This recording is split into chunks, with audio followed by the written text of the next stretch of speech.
Picture yourself standing in an empty theatre at 3 in the morning. The stage lights are off, the audience has gone home, and you are completely alone with the realization that there is no script for your life. No director will tell you what to say, no playwright has written your lines, and no audience expects a particular performance. You must create every scene, every dialogue, every meaningful moment from nothing but your own choices. This is not a metaphor for creativity or self-expression. This is the fundamental human condition according to Existentialism, the most influential philosophical movement to emerge from the wreckage of 2 world wars and the collapse of traditional certainties. Existentialism arose when humanity faced an unprecedented crisis of meaning. Scientific advances had seemingly reduced human beings to mere biological machines. Religious authority had lost its grip on educated minds. Political systems had revealed their capacity for unprecedented horror. In this void, existentialist thinkers ask the most basic question possible. If nothing else can tell us who we are or how we should live, what does it mean to be human? Their answer revolutionized philosophy, psychology, literature, and our understanding of personal responsibility. This philosophy does not offer comfort or easy answers. Instead, it presents a stark vision of human existence that is simultaneously terrifying and liberating. It demands that you confront the weight of absolute freedom, the anxiety of meaninglessness, and the full responsibility for every choice you make. Yet within this apparent bleakness lies a profound dignity, the recognition that human consciousness possesses the remarkable power to create meaning, value, and identity from nothing but its own authentic choices. Existentialism is not pessimistic, but brutally honest about what it means to be fully human in a universe that offers no predetermined answers. The philosophy emerged from concrete historical trauma, but speaks to universal human experiences. Every person who has ever felt the crushing weight of having to choose their life path, questioned whether their existence matters, or struggled with the gap between who they are and who they pretend to be, has touched the edge of existential insight. This is philosophy born not from abstract speculation, but from the lived experience of confronting life's most fundamental questions without the comfort of absolute answers. Part 1. The revolutionary insight of existence before essence. The cornerstone of existentialism rests on a deceptively simple reversal of traditional thinking. For thousands of years, philosophers and theologians argued that humans possess a predetermined essence or nature that defines what we are before we ever make our first choice. Existentialists shattered this assumption with their radical claim that existence precedes essence, meaning we exist first and only then create what we are through our choices and actions. To understand this revolution, consider how we typically think about objects in the world. A hammer exists because someone first conceived its essence, its purpose as a tool for driving nails. The idea of the hammer, its essential function, existed in the mind of its creator before any particular hammer came into physical existence. Traditional philosophy applied this same logic to human beings. Whether through divine creation, natural law, or biological programming, humans supposedly possessed an essential nature that determined their proper function, goals, and meaning before they were born. Existentialists rejected this framework entirely. Jean-Paul Sartre argued that human consciousness is fundamentally different from all other phenomena in the universe because it exists without any predetermined purpose or nature. You were not designed by God for a specific purpose. You were not programmed by evolution to fulfill particular functions, and you were not destined by fate to follow a predetermined path. Instead, you simply appeared in existence, a conscious being, thrown into a world that offers no instruction manual for what you should become. This insight has profound implications that extend far beyond academic philosophy. Consider the question of human nature itself. Traditional thinking suggests that somewhere beneath our cultural conditioning and personal experiences lies our true essential self waiting to be discovered. Existentialism argues there is no such hidden essence to uncover. Your nature is not something you discover, but something you actively create through every choice you make, every value you embrace, and every action you take. Think about identity formation in concrete terms. A teenager struggling with questions about career, relationships, and personal values is not trying to uncover their pre-existing true self. They are literally creating their identity through each decision they make. When they choose to volunteer at an animal shelter, they are not expressing some innate compassion that was always there. They are creating compassion within themselves through the act of choosing compassionate behavior. The self emerges from action, not the reverse.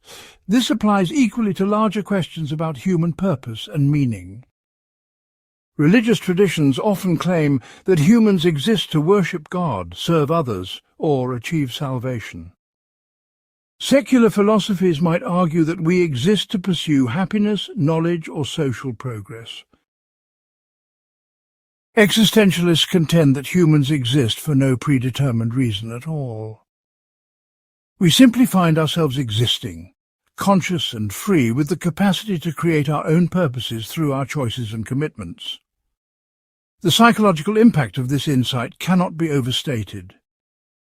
If you truly accept that existence precedes essence, you must confront the reality that no external authority can tell you who you should be or how you should live. Your parents, your culture, your religion, your society can offer suggestions and impose consequences, but they cannot determine your essential nature because you have none apart from what you create. This realization can produce profound anxiety, but also unprecedented freedom. Consider how this affects moral decision-making. Traditional ethics often relies on discovering the right action through reason, divine command, or natural law. Existential ethics suggests that you create right and wrong through the choices you make and the values you embody through action. When you consistently choose honesty even when it costs you, you are not following some pre-existing moral law. You are creating honesty as a value through your pattern of choices. The value exists because you choose to live by it, not because it exists independently waiting for you to discover it. This creates what Sartre called the anguish of freedom. Every choice carries enormous weight because each decision literally shapes who you are becoming. You cannot blame genetics, upbringing, or circumstances for your choices because you retain the fundamental freedom to choose differently in each moment. Even your past actions do not determine your future choices, though they certainly influence the situations you face. The concept also revolutionizes how we understand personal growth and change. Traditional psychology often focuses on helping people discover their authentic self or overcome barriers to expressing their true nature. Existential psychology recognizes that there is no fixed self to discover. Personal growth involves consciously choosing what kind of person to become and then taking the actions necessary to create that identity. You are not trapped by personality tests, childhood experiences, or psychological categories because your essence emerges from your ongoing choices rather than predetermined factors. This insight extends to relationships as well. When you love someone, you are not loving their essential, unchanging nature. You are loving the person they have created themselves to be through their choices, while recognizing that they remain free to change and grow in unexpected directions. This can make relationships feel less secure but more genuine, because authentic love must be continually chosen rather than based on fixed characteristics. The workplace provides another arena where this philosophy transforms understanding.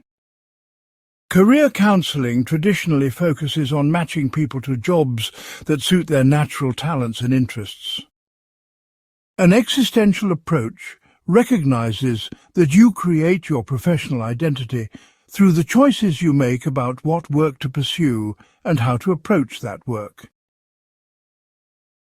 You do not have a predetermined calling waiting to be discovered. You create your calling through the pattern of choices you make about what kind of professional to become. Perhaps most importantly, understanding that existence precedes essence provides a foundation for taking full responsibility for your life. You cannot claim that you had no choice, that your personality made you do it, or that circumstances forced your hand. While external factors certainly influence your situation, your response to those factors remains fundamentally free.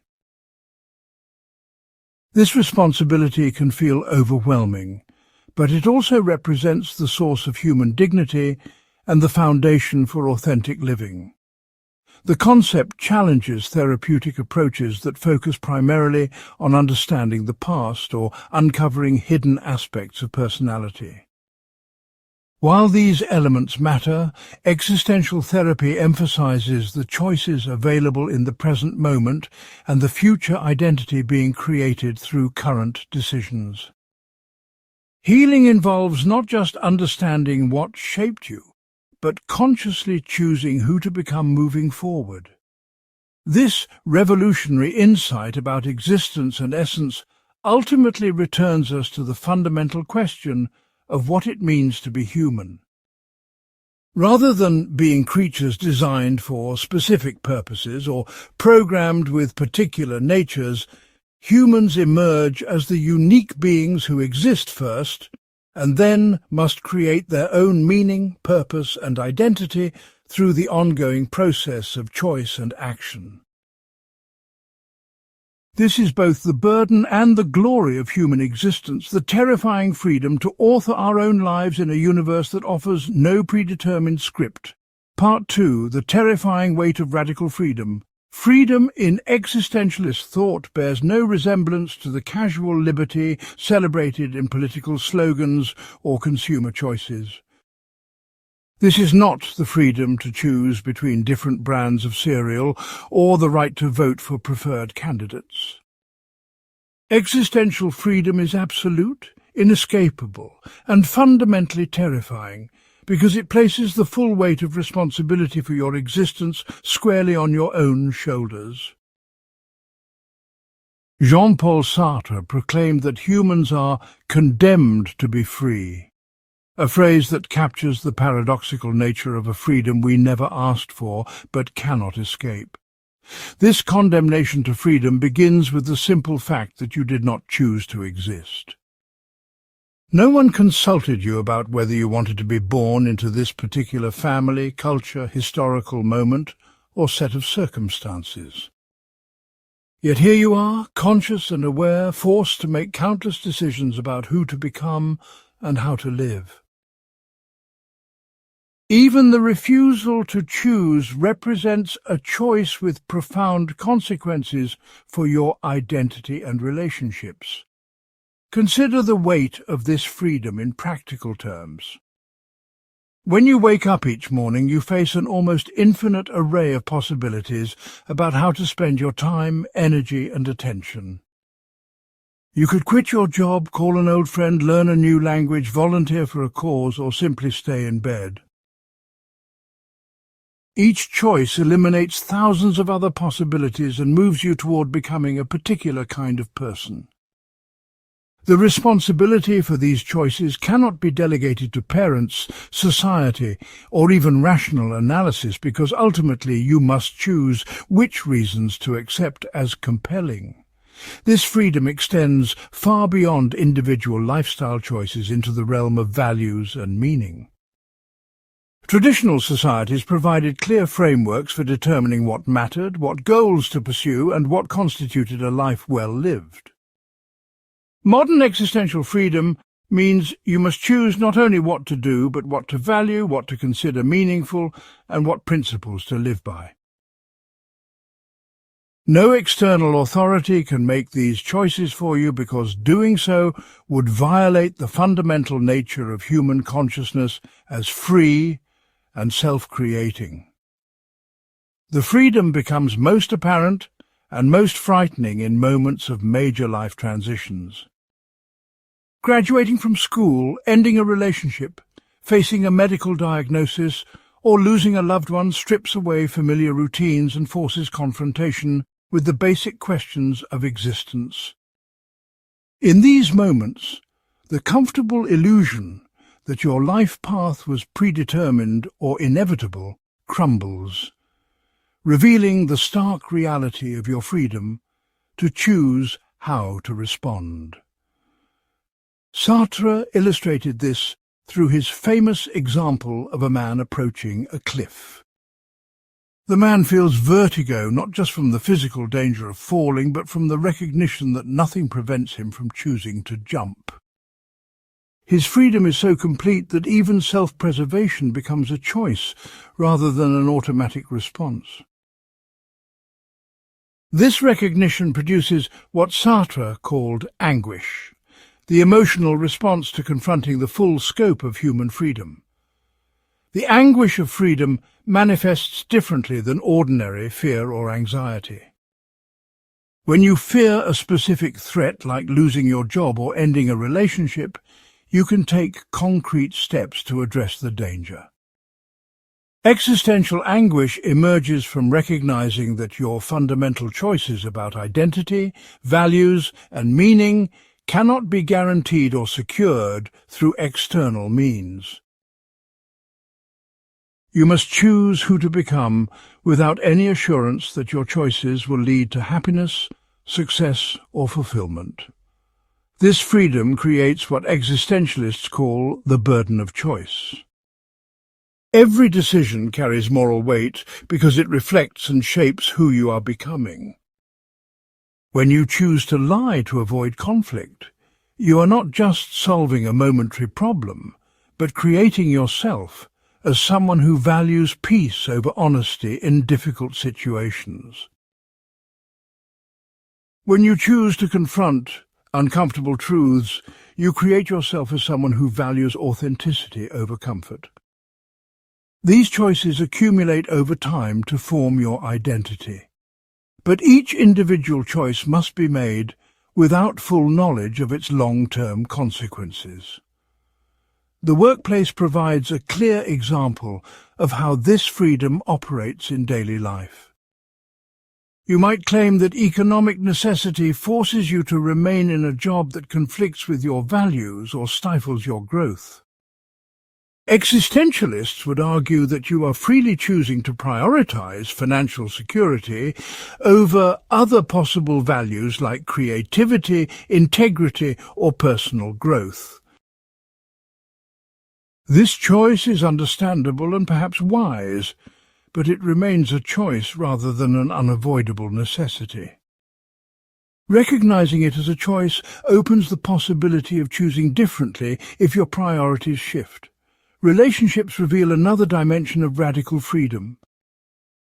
You cannot force another person to love you, respect you, or meet your emotional needs, because doing so would violate their fundamental freedom. Similarly, you remain free to change your feelings, commitments, and level of investment in any relationship. This creates the possibility of genuine intimacy based on free choice. But it also means that no relationship can ever be completely secure or guaranteed. The freedom extends to your emotional responses as well.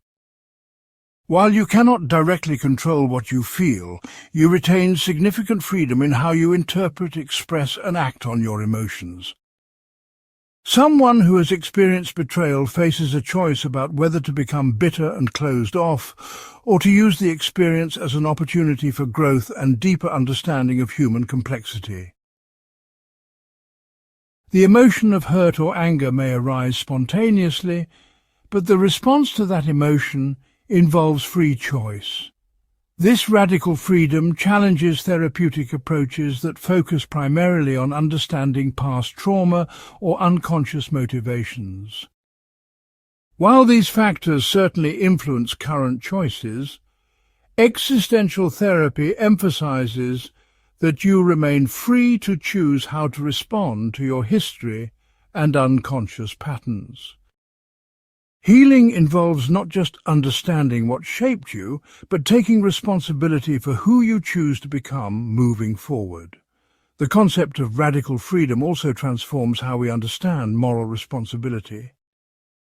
Traditional ethics might excuse certain behaviors based on difficult circumstances, psychological disorders, or social pressures. Existentialism maintains that these factors influence but do not eliminate your fundamental freedom to choose how to respond to your situation.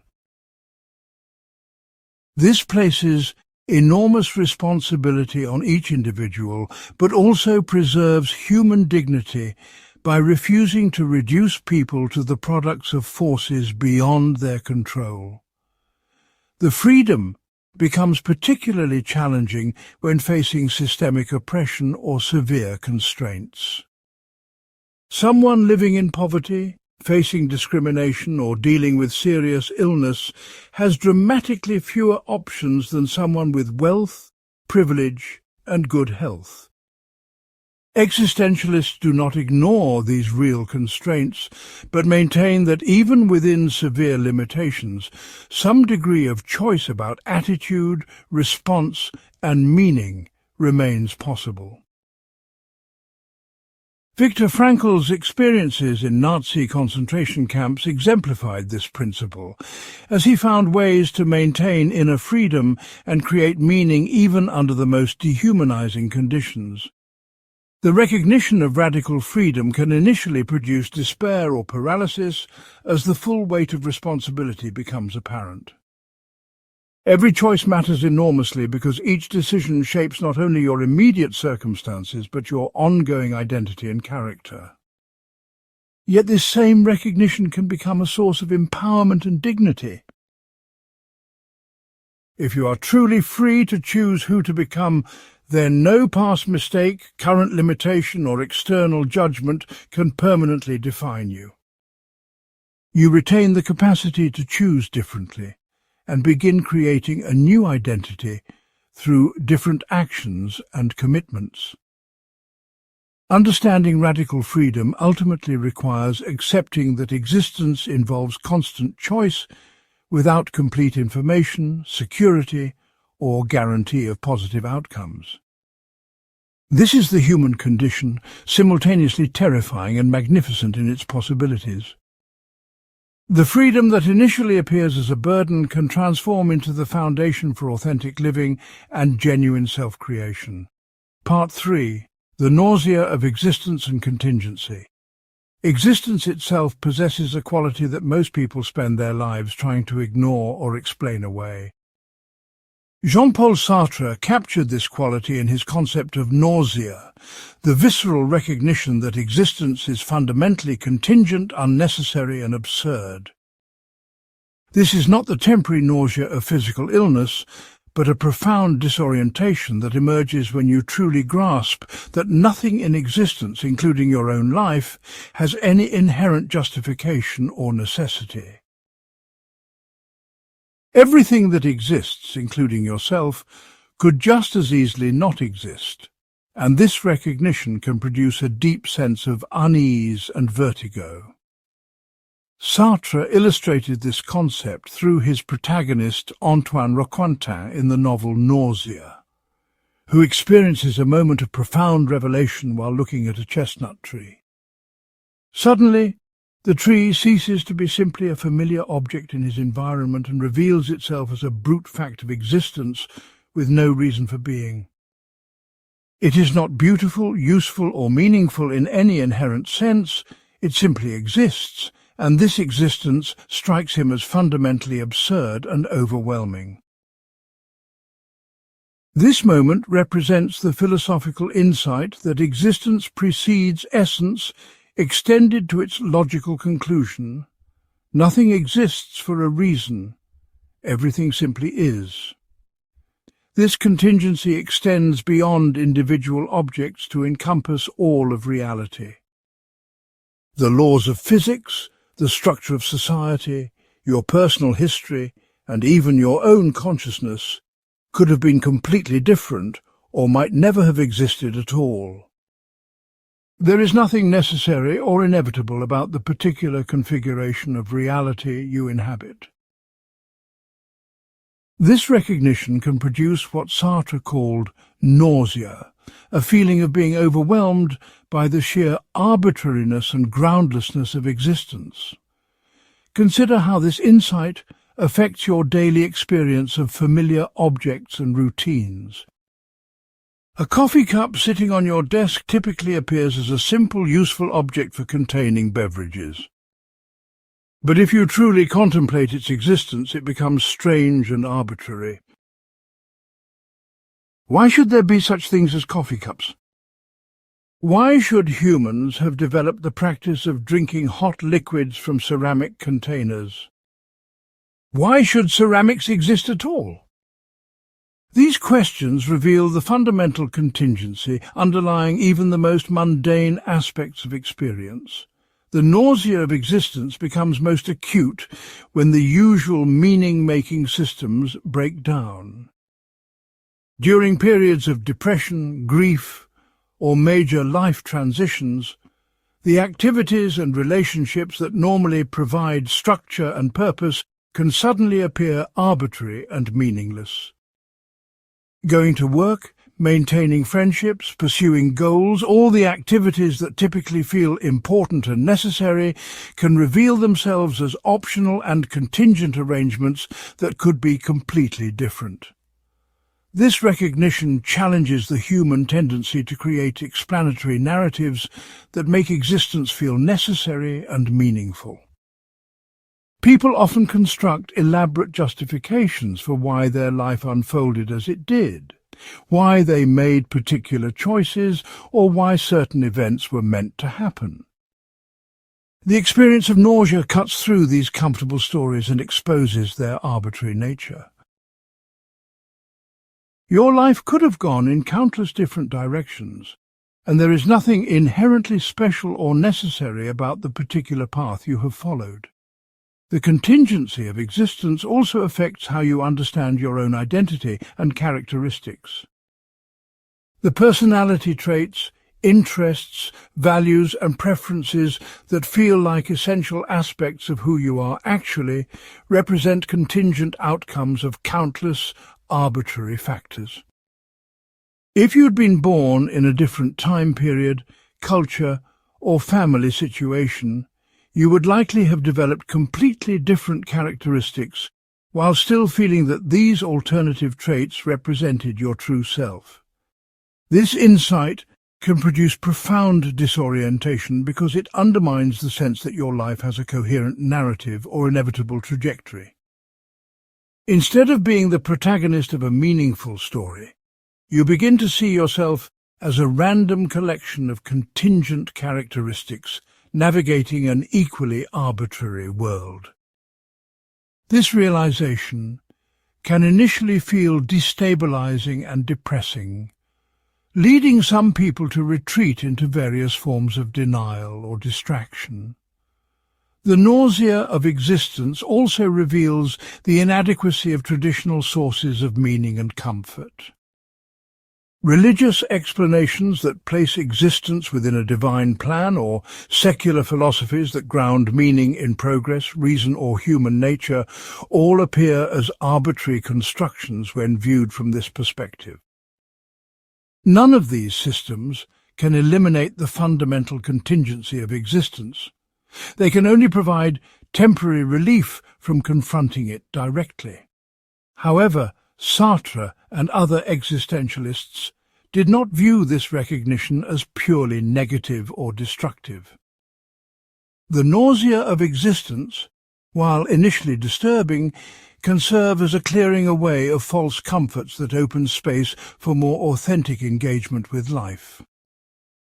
When you fully accept the contingency and groundlessness of existence, you stop waiting for external validation or cosmic justification for your choices. This recognition can paradoxically become liberating because it reveals that since nothing is inherently necessary or meaningful, you are free to create meaning through your own choices and commitments. The workplace provides a common arena where people experience versions of existential nausea. During moments of burnout or disillusionment, the tasks that normally feel important and necessary can suddenly appear arbitrary and pointless. Attending meetings, responding to emails, pursuing promotions, all the activities that structure professional life can reveal themselves as contingent social arrangements with no inherent significance. This recognition can lead either to cynical resignation or to a more authentic engagement with work based on consciously chosen values rather than unexamined assumptions. Relationships can also trigger experiences of existential nausea when the familiar patterns and expectations that normally provide structure suddenly appear arbitrary. The roles of partner, parent, friend or colleague can feel like costumes you are wearing rather than expressions of your essential identity. This recognition does not necessarily mean these relationships are false or worthless, but it can force a more conscious examination of which connections represent authentic choice versus social habit or obligation. The concept of nausea also helps explain why certain life transitions feel so disorienting. Graduation, retirement, divorce, or the death of a loved one can strip away familiar structures and routines, exposing the contingent nature of the identity and meaning you had constructed around these arrangements. The resulting disorientation reflects not just loss of specific relationships or roles, but confrontation with the fundamental arbitrariness underlying all human arrangements. Art and creativity often emerge from engagement with existential nausea rather than attempts to avoid it. Artists who honestly confront the contingency and absurdity of existence can create works that help others recognize and process these same insights. Rather than providing false comfort or easy answers, authentic artistic expression acknowledges the groundlessness of existence while demonstrating the possibility of creating meaning and beauty within that groundlessness. The therapeutic implications of understanding nausea extend beyond individual healing to encompass a different approach to mental health itself. Rather than viewing existential anxiety or the recognition of meaninglessness as symptoms to be eliminated, existential therapy can help people develop the capacity to tolerate and even embrace these insights as part of authentic living. The goal becomes not the elimination of existential discomfort, but the development of courage to face reality directly and create meaning despite its fundamental contingency. Understanding the nausea of existence ultimately provides a foundation for more honest and courageous engagement with life. When you stop expecting existence to justify itself or provide inherent meaning, you can focus your energy on the creative task of making life meaningful through your own choices and commitments. The recognition that nothing is necessary paradoxically reveals that everything is possible. Part 4. Bad faith and the escape from freedom. Most human beings cannot tolerate the full weight of existential freedom and responsibility for more than brief moments. The recognition that you must create your own essence, values and meaning without external guarantees produces such intense anxiety that people develop elaborate strategies to deny or escape their fundamental freedom. Jean-Paul Sartre called these strategies bad faith, forms of self-deception that allow individuals to pretend they have no choice in their circumstances or identity. Bad faith represents one of the most pervasive and subtle obstacles to authentic living because it disguises itself as rational, necessary or virtuous while actually representing a flight from the responsibility of being human. Bad faith operates by denying one or both of the fundamental aspects of human existence that make freedom possible. Humans exist simultaneously as conscious subjects who can imagine alternatives and make choices, and as physical objects embedded in particular circumstances and possessing specific characteristics. This dual nature creates both the possibility of freedom and the temptation to escape into bad faith by overemphasizing one aspect while denying the other. The most common form of bad faith involves treating yourself as if you were merely an object with fixed characteristics rather than a free subject capable of choice and change. Consider someone who consistently arrives late to appointments and explains this behavior by saying, "I'm just not a punctual person." This statement reflects bad faith because it treats punctuality as a fixed characteristic rather than the result of ongoing choices about priorities and time management. The person avoids taking responsibility for their lateness by pretending they have no choice in the matter, when in reality they are choosing other priorities over punctuality in each specific situation. This pattern extends to much more significant aspects of identity and behavior. People often claim they cannot change their personality, overcome their fears, or pursue their dreams because of their temperament, background, or circumstances. While these factors certainly influence available options and make some choices more difficult than others, treating them as absolute barriers represents a form of bad faith that denies the fundamental human capacity for self-creation and change. The workplace provides countless examples of bad faith in daily operation. An employee might claim they have no choice but to compromise their values because that is just how business works, or "I need this job to pay my bills." While practical constraints certainly exist, framing these situations as having no choice represents bad faith. The employee is choosing to prioritize job security over personal integrity, which may be a reasonable choice, but should be acknowledged as a choice rather than an inevitable necessity. Bad faith can also take the opposite form, treating yourself as pure freedom without acknowledging the real constraints and circumstances that shape your situation. This might appear as the belief that you can achieve anything through positive thinking, willpower, or determination alone, while ignoring factors like economic inequality, discrimination, physical limitations, or other genuine barriers. This form of bad faith avoids the anxiety of confronting real limitations by pretending that consciousness has unlimited power to reshape reality. Sartre illustrated bad faith through his famous example of a waiter who becomes completely absorbed in playing the role of the perfect waiter. The waiter moves with exaggerated precision, anticipates customers' needs with theatrical attentiveness, and seems to embody the essence of waiterness in every gesture. This performance represents bad faith because the waiter uses the role to avoid confronting deeper questions about identity, purpose, and choice.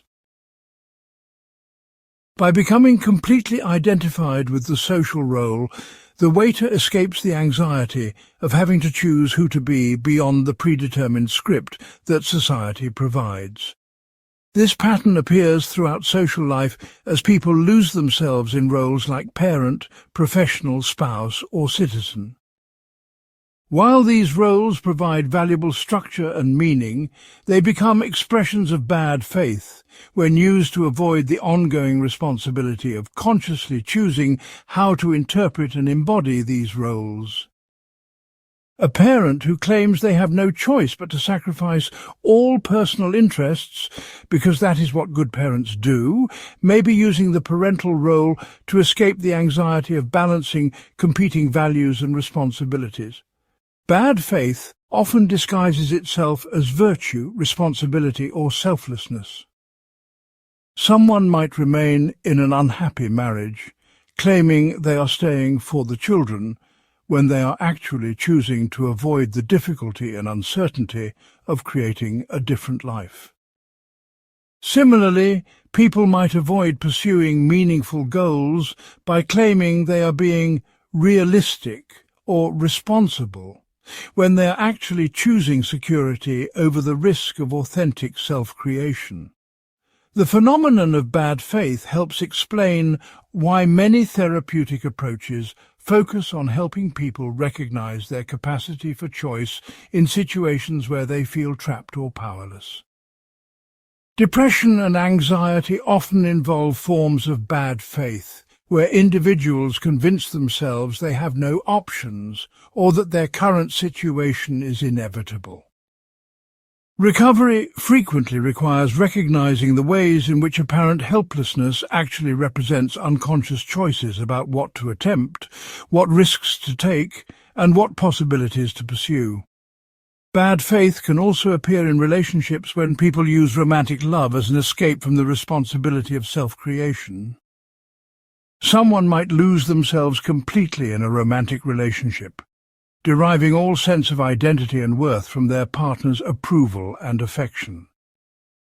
This represents bad faith because it uses the relationship to avoid the anxiety of creating independent meaning and value. Authentic love requires maintaining your freedom and responsibility while choosing to share your life with another free being.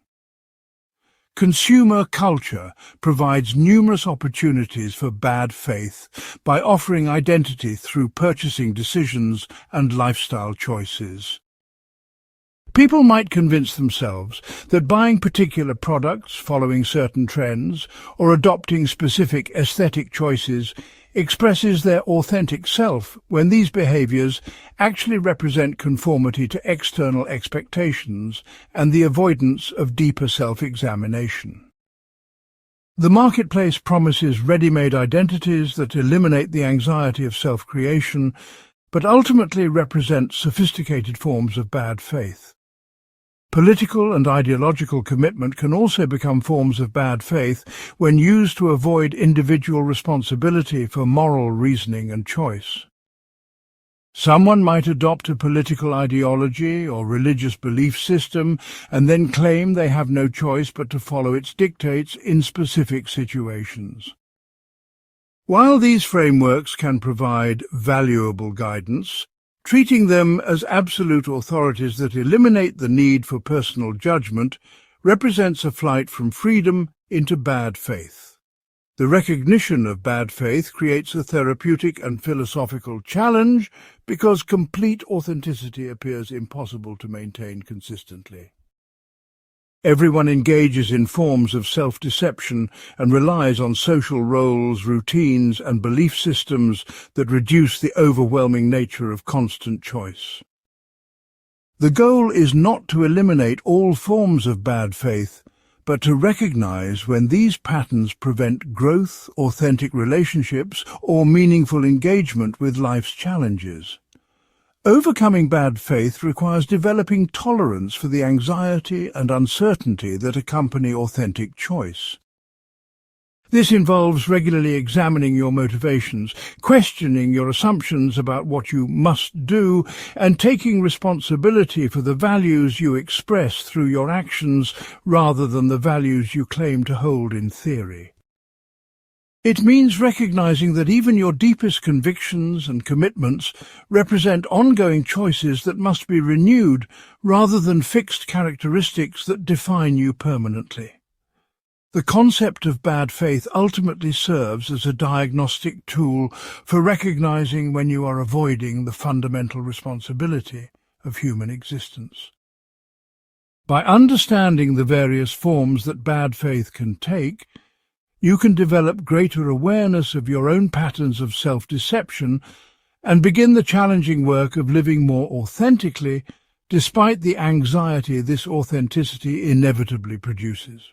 Part 5. Authenticity as radical honesty. Authenticity in existential terms bears no resemblance to the popular notion of being yourself or following your heart. These comfortable platitudes assume you possess a predetermined self waiting to be discovered and expressed. Existential authenticity involves the far more demanding task of taking complete responsibility for creating yourself while maintaining radical honesty about your freedom, your situation, and your choices. This represents not self-discovery, but ongoing self-creation through conscious choice, coupled with the courage to acknowledge the fundamental groundlessness of all human values and meanings. Authentic living begins with what Martin Heidegger called resoluteness, the willingness to own your choices completely without seeking external validation or cosmic justification. This means accepting that your values, goals, and identity emerge from your decisions rather than from discovering some essential truth about yourself or the universe. When you act authentically, you do so while fully acknowledging that you could choose differently and that your choices create rather than express your identity. Consider how this applies to career decisions, one of the most common areas where people struggle with authenticity. An inauthentic approach might involve endlessly searching for your true calling or waiting to discover what you were meant to do with your life. An authentic approach recognizes that you create your calling through the choices you make about what work to pursue and how to approach that work. If you choose to become a teacher, you do not do so because teaching represents your essential nature, but because you have decided to create yourself as someone who values education and human development. The meaning emerges from your commitment and actions, not from predetermined destiny. Authenticity requires maintaining awareness of what Sartre called your situation while refusing to be determined by it. Your situation includes all the factors you cannot choose: your historical moment, your family background, your physical characteristics, your economic circumstances, and countless other constraints that limit your options. Inauthenticity involves either denying these constraints or allowing them to completely determine your choices. Authenticity requires acknowledging your situation honestly while taking responsibility for how you respond to these limitations. This balance appears clearly in how people respond to systemic oppression or discrimination. Someone facing racism, sexism, or economic inequality cannot simply choose to eliminate these barriers through individual effort alone. However, they retain significant freedom in how they interpret these challenges, what strategies they pursue for addressing them, and what kind of person they choose to become in response to injustice. Authenticity involves neither denying the reality of oppression nor allowing it to eliminate all sense of personal agency and choice. Authentic relationships require particularly demanding forms of honesty because they involve ongoing interaction with other free beings who are also creating themselves through their choices. Inauthentic relationships often involve trying to control or predict the other person, treating them as a fixed object whose responses you can manipulate or count on. Authentic relationships require accepting the fundamental uncertainty that comes from loving someone who remains free to change, grow, or even leave at any moment. This creates what existentialists call the paradox of authentic love. You want to be loved freely by someone who chooses to love you rather than someone who feels compelled or obligated to do so. Yet you also want this love to be reliable and enduring, which seems to conflict with its freely chosen nature. Authentic relationships require accepting this paradox rather than trying to resolve it by controlling the other person or guaranteeing the relationship's permanence through external commitments alone. Authenticity in relationships also demands honesty about your own changing nature and evolving values. Rather than pretending to be consistent across time or trying to meet expectations based on who you used to be, authentic relating involves communicating honestly about who you are becoming and what matters to you now. This can create instability and conflict, but it also opens possibilities for relationships based on genuine understanding rather than projection and assumption. The workplace presents particular challenges for authentic living because professional environments often reward conformity, predictability, and the suppression of personal values in favor of organizational goals. Authenticity in professional settings does not require dramatic rebellion or the rejection of all compromise. Instead, it involves making conscious choices about how to balance personal integrity with practical necessities while taking full responsibility for these choices.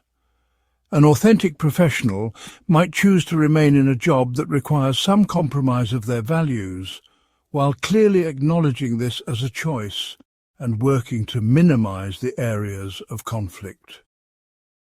They would avoid the bad faith of claiming they have no choice, while also avoiding the impractical idealism of refusing all accommodation to organizational realities. The key lies in maintaining awareness of your choices and their consequences, rather than falling into unconscious patterns of behavior. Authenticity also requires honest engagement with your own mortality and the finite nature of human existence.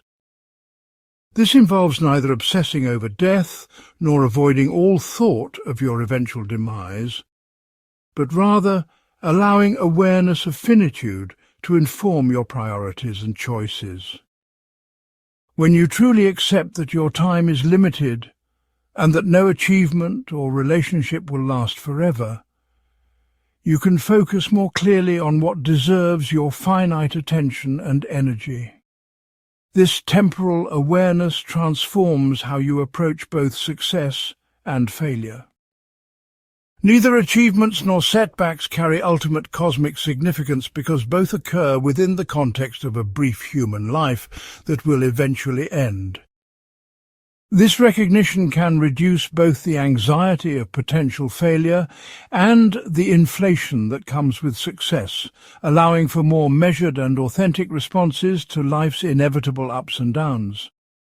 Authentic living also involves accepting responsibility for the broader consequences of your choices beyond their immediate effects on your own life. When you choose authentically, you implicitly recommend your choice as a possible way for other humans to live. This creates what Sartre called anguish for all humanity, because your individual choices contribute to the ongoing creation of human values and possibilities. This responsibility extends to political and social engagement as well. Authenticity cannot remain purely individual, because human existence is fundamentally social and interconnected. Your choices about how to live inevitably affect others and contribute to the social world that future generations will inhabit. This means authentic living often requires engagement with collective challenges and injustices rather than withdrawal into purely personal concerns. The practice of authenticity requires developing tolerance for uncertainty, anxiety, and the absence of external validation for your choices. You must learn to act based on your own carefully considered values while accepting that these values could be wrong, incomplete, or harmful in ways you cannot foresee. This vulnerability represents the price of authentic living, but also its greatest dignity, the willingness to take full responsibility for your existence without external guarantees or cosmic support. Therapeutic approaches based on existential authenticity focus less on achieving particular emotional states or life outcomes and more on developing the capacity for honest self-examination and responsible choice-making. The goal is not happiness, success, or even meaning in any traditional sense, but rather the ongoing practice of creating yourself consciously and courageously in full awareness of your freedom, your situation, and your responsibility for the consequences of your choices. Authenticity ultimately represents the existential alternative to both nihilistic despair and false comfort. When you accept that existence has no predetermined meaning or purpose, you can either retreat into cynicism and passivity, or embrace the creative challenge of making meaning through authentic choice and commitment. The authentic path requires courage, but offers the possibility of creating a life that reflects your deepest values and commitments rather than external expectations or unconscious patterns. Part 6. Anxiety as the revelation of freedom. The anxiety that emerges from existential awareness differs fundamentally from ordinary fear, worry, or even clinical anxiety disorders. Existential anxiety represents your psyche's natural response to confronting the full scope of human freedom and responsibility. Rather than signaling pathology or indicating something that needs to be eliminated, this anxiety serves as a crucial revelation about the human condition and your capacity for authentic choice. Søren Kierkegaard first identified this phenomenon as angst, the dizzying recognition of your freedom to choose who to become in the face of infinite possibilities and no predetermined guidelines. This anxiety emerges most powerfully in moments when familiar structures and certainties dissolve, leaving you face to face with the raw fact of your freedom. Consider the experience of a college graduate facing an uncertain future, no longer protected by the clear expectations and milestones of academic life. The anxiety that often accompanies this transition reflects not just worry about practical concerns like employment or finances, but confrontation with the fundamental question of who to become when no external authority provides clear direction. Kierkegaard illustrated this through his famous example of standing at the edge of a cliff and feeling vertigo. The vertigo comes not from fear of accidentally falling, which would be ordinary fear, but from the recognition that nothing prevents you from choosing to jump. Your freedom is so complete that even self-preservation becomes a choice rather than an automatic response.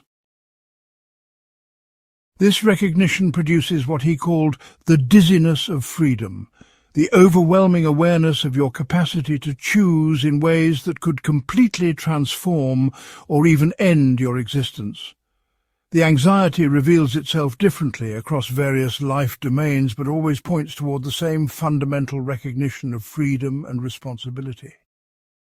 In relationships, it appears as the unsettling awareness that you cannot control or guarantee another person's feelings toward you. No matter how loving, attractive, or devoted you are, your partner remains free to change their feelings, leave the relationship, or simply stop loving you. The anxiety emerges from recognizing that authentic relationships require constant risk and vulnerability without external guarantees of security or permanence. Career-related existential anxiety often manifests as the recognition that no job, profession, or achievement can provide ultimate security or meaning.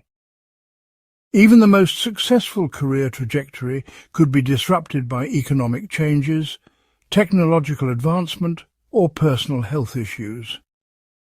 More fundamentally, the anxiety reflects awareness that professional identity, represents a choice about what to value and pursue rather than the discovery of some predetermined calling or natural fit. Parenting provides another arena where existential anxiety reveals the weight of freedom and responsibility. Parents often experience overwhelming anxiety, not just about their children's safety and well-being, but about the recognition that their parenting choices will fundamentally shape another human being's development and possibilities. There is no perfect parenting manual, no guaranteed method for raising healthy and happy children, and no way to protect children from eventually confronting their own existential challenges.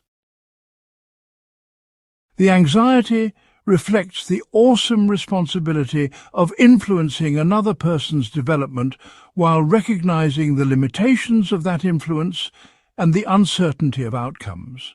This anxiety also appears in moral decision-making, particularly in complex situations where different ethical frameworks suggest conflicting courses of action.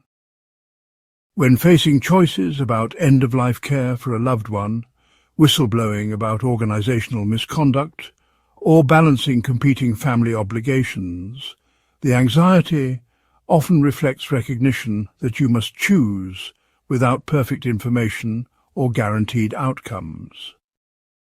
The weight of making choices that affect others' lives while accepting responsibility for consequences you cannot fully predict creates the distinctive discomfort of existential anxiety. The temporal dimension of human existence intensifies this anxiety through awareness of mortality and the finite nature of all choices. Every choice eliminates countless other possibilities, and the limited nature of human lifespan means that choosing one path prevents exploration of many others. The anxiety emerges from recognizing that you must choose a particular life trajectory while acknowledging that countless other possible lives remain unexplored and that your time for making choices is fundamentally limited. Modern society often attempts to eliminate or medicate away existential anxiety rather than recognizing its valuable function as a signal of authentic engagement with the human condition. While severe anxiety can certainly interfere with daily functioning and may require therapeutic intervention, the complete elimination of existential anxiety would actually represent a loss of authentic awareness rather than psychological health. Some degree of anxiety serves as evidence that you are honestly confronting the weight of freedom and responsibility rather than retreating into bad faith or self-deception. The workplace provides numerous examples of how existential anxiety operates in daily life. Someone considering a career change might experience intense anxiety that reflects not just practical concerns about income or job security, but deeper questions about identity, purpose, and the meaning of work itself. The anxiety signals awareness that career choices create rather than express identity, and that professional decisions carry moral weight in terms of how you choose to spend your finite time and energy. Existential anxiety also appears in response to major life transitions like marriage, divorce, retirement, or the death of loved ones. These events strip away familiar routines and assumptions, forcing confrontation with fundamental questions about purpose, identity, and meaning that normally remain in the background. The resulting anxiety reflects the psyche's recognition that these transitions require conscious choice about who to become next, rather than automatic continuation of previous patterns. The experience of existential anxiety often includes what psychologists call meta-anxiety, anxiety about being anxious. People worry that their anxiety indicates weakness, mental illness, or inability to cope with normal life challenges. Understanding anxiety as a natural response to existential awareness can reduce this secondary anxiety and allow for more productive engagement with the underlying existential concerns that generate the initial discomfort. Therapeutic approaches that honor existential anxiety focus on developing tolerance for uncertainty and ambiguity rather than eliminating anxiety altogether. This involves learning to distinguish between anxiety that signals authentic engagement with existential challenges and anxiety that represents avoidance or distortion of these challenges. The goal becomes increasing your capacity to remain present and thoughtful in the face of uncertainty rather than seeking false comfort through premature closure or external authorities. The anxiety of freedom can also serve as a catalyst for personal growth and authentic choice-making. When you learn to tolerate and even welcome existential anxiety as information about situations requiring conscious choice, you can use it as a guide for identifying areas of life that need attention or change. Rather than numbing the anxiety through distraction, substance use, or compulsive activity, you can explore what the anxiety reveals about your values, priorities, and authentic desires. Understanding existential anxiety ultimately requires accepting it as an inevitable companion to authentic living, rather than a problem to be solved. The anxiety signals that you are taking your freedom and responsibilities seriously, rather than hiding behind external authorities or predetermined roles. While it cannot be eliminated without retreating into bad faith, it can become a trusted indicator of moments when life is calling for conscious, authentic choice rather than automatic or habitual response. Part 7. The absurd and the silence of the universe. The concept of the absurd emerges from a fundamental conflict at the heart of human existence. Human consciousness naturally seeks meaning, purpose, and rational explanation for existence. Yet the universe appears to offer no inherent meaning or response to these deep human needs. Albert Camus identified this collision between human desire for significance and cosmic silence as the absurd, a condition that generates profound philosophical and psychological challenges for anyone who confronts it honestly. The absurd does not refer to things that are merely silly or irrational, but to the existential situation of seeking answers from a universe that provides no replies. This absurdity reveals itself in countless daily experiences once you become aware of it. Consider the human tendency to ask why about almost everything that happens. Why did this relationship end? Why did this person become ill? Why does suffering exist? Why does anything exist at all? These questions feel natural and necessary to human consciousness, yet the universe provides no inherent answers beyond the mechanical explanations of natural science, which themselves raise deeper questions about why natural laws exist and why they take their particular form. The absurd becomes most apparent in moments of profound loss, suffering or disillusionment when the usual meaning-making systems break down. Someone who has worked diligently their entire life according to conventional definitions of success might suddenly confront the question of whether any of their achievements actually matter in any ultimate sense. A person facing terminal illness might recognize that all their plans, relationships, and accumulations of experience will shortly become meaningless to them personally, and will eventually be forgotten by everyone else as well. Camus illustrated the absurd through the myth of Sisyphus, condemned by the gods to push a boulder up a mountain for eternity, only to watch it roll back down each time he reaches the summit. This image captures the human condition of pursuing goals and creating meaning, while knowing that death will eventually render all achievements temporary, and that the universe itself will eventually end, eliminating any possibility of permanent human legacy. Yet humans continue to push their boulders up their mountains, seeking meaning and purpose despite the apparent futility of these efforts. The recognition of absurdity can produce several different responses, not all of which Camus considered authentic or productive. One common reaction involves philosophical suicide, the retreat into religious or ideological systems that promise ultimate meaning and purpose despite the lack of rational evidence for these claims. While these belief systems can provide psychological comfort and social structure, Camus argued they represent intellectual dishonesty that avoids confronting the real human condition. Another response involves literal suicide, the conclusion that life without inherent meaning is not worth living.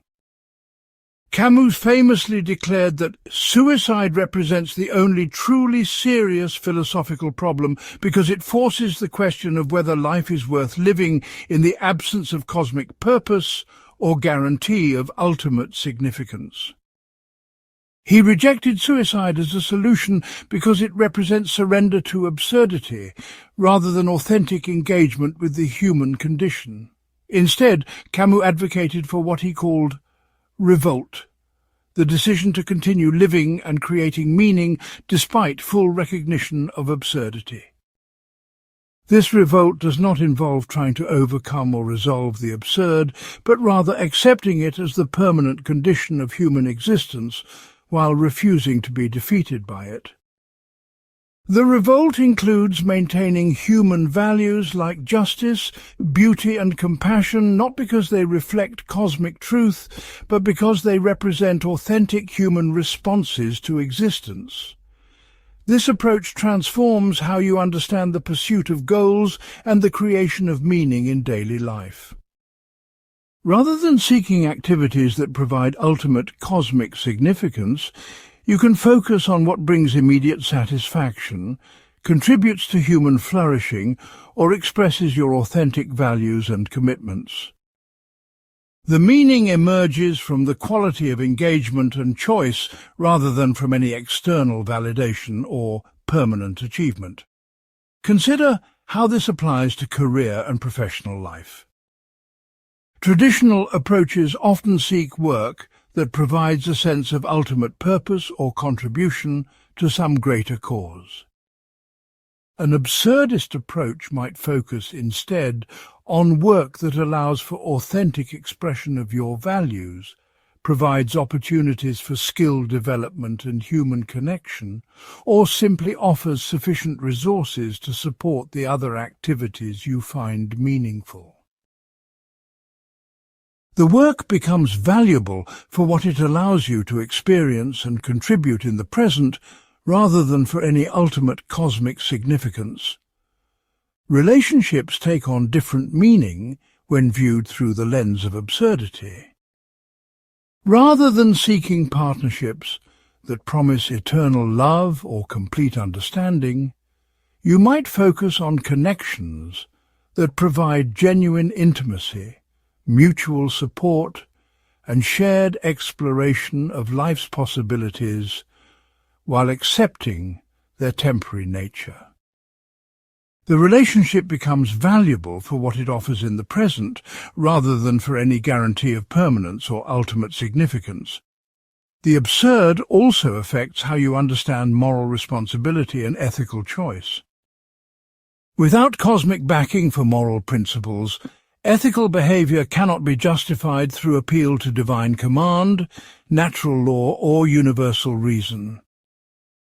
Yet this does not eliminate moral responsibility, but rather grounds it in human choice and commitment to particular values, despite their lack of ultimate foundation. You choose compassion over cruelty, not because compassion is cosmically required, but because you decide to create yourself as a compassionate person and contribute to a more compassionate world. This approach to ethics can actually increase rather than decrease moral seriousness because it places full responsibility on human choice rather than external authority. When you act ethically, from an absurdist perspective, you do so knowing that you bear complete responsibility for these choices and their consequences without the comfort of knowing that you are following divinely, ordained, or rationally necessary principles. The absurd also transforms how you approach creativity and aesthetic experience. Art, music, literature, and other creative expressions become valuable not because they reveal eternal truths or cosmic purposes, but because they represent authentic human responses to existence and opportunities for meaningful engagement with life's possibilities. Creative work can express and process the experience of absurdity while demonstrating human capacity to create beauty and meaning within apparent meaninglessness. Education and intellectual pursuits take on different significance when approached from an absurdist perspective.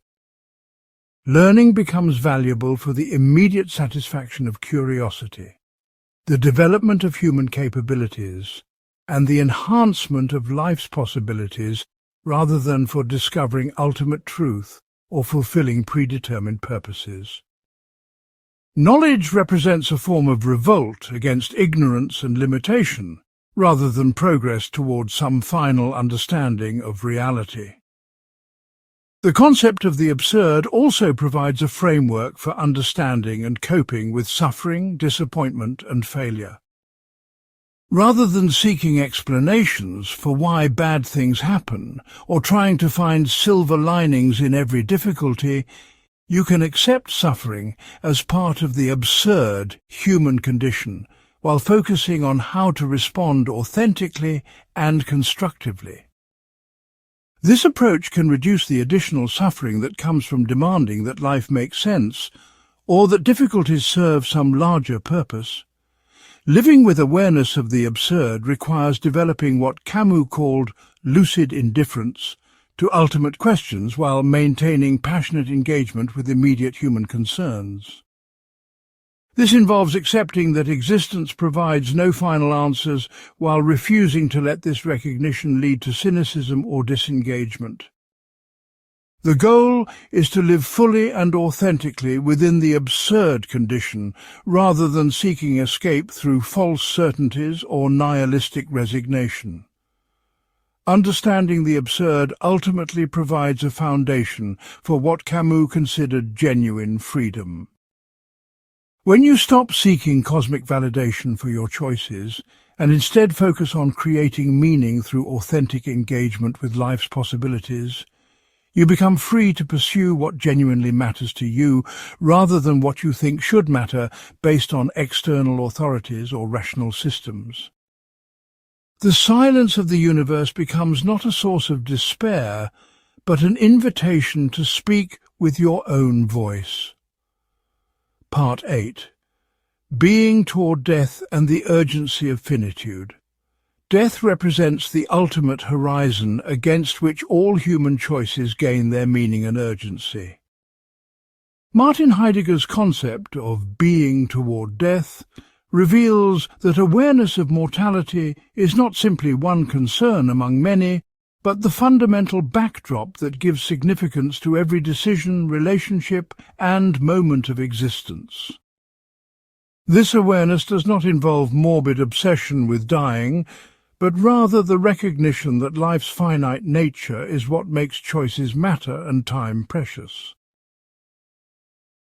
Without the reality of death, human existence would lose its urgency, and the decisions that define who we become would carry no real weight or consequence.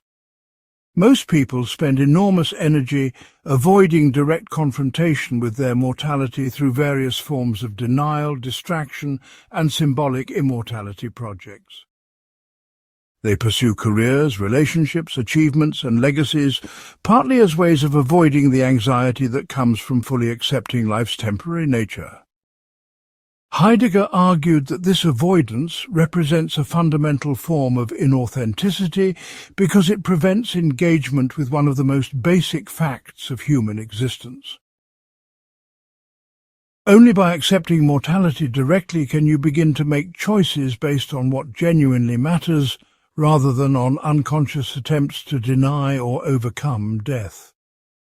The awareness of mortality transforms the experience of time from an abstract concept into a lived reality of limitation and scarcity. When you truly accept that your days are numbered, each day becomes more precious and each choice more significant.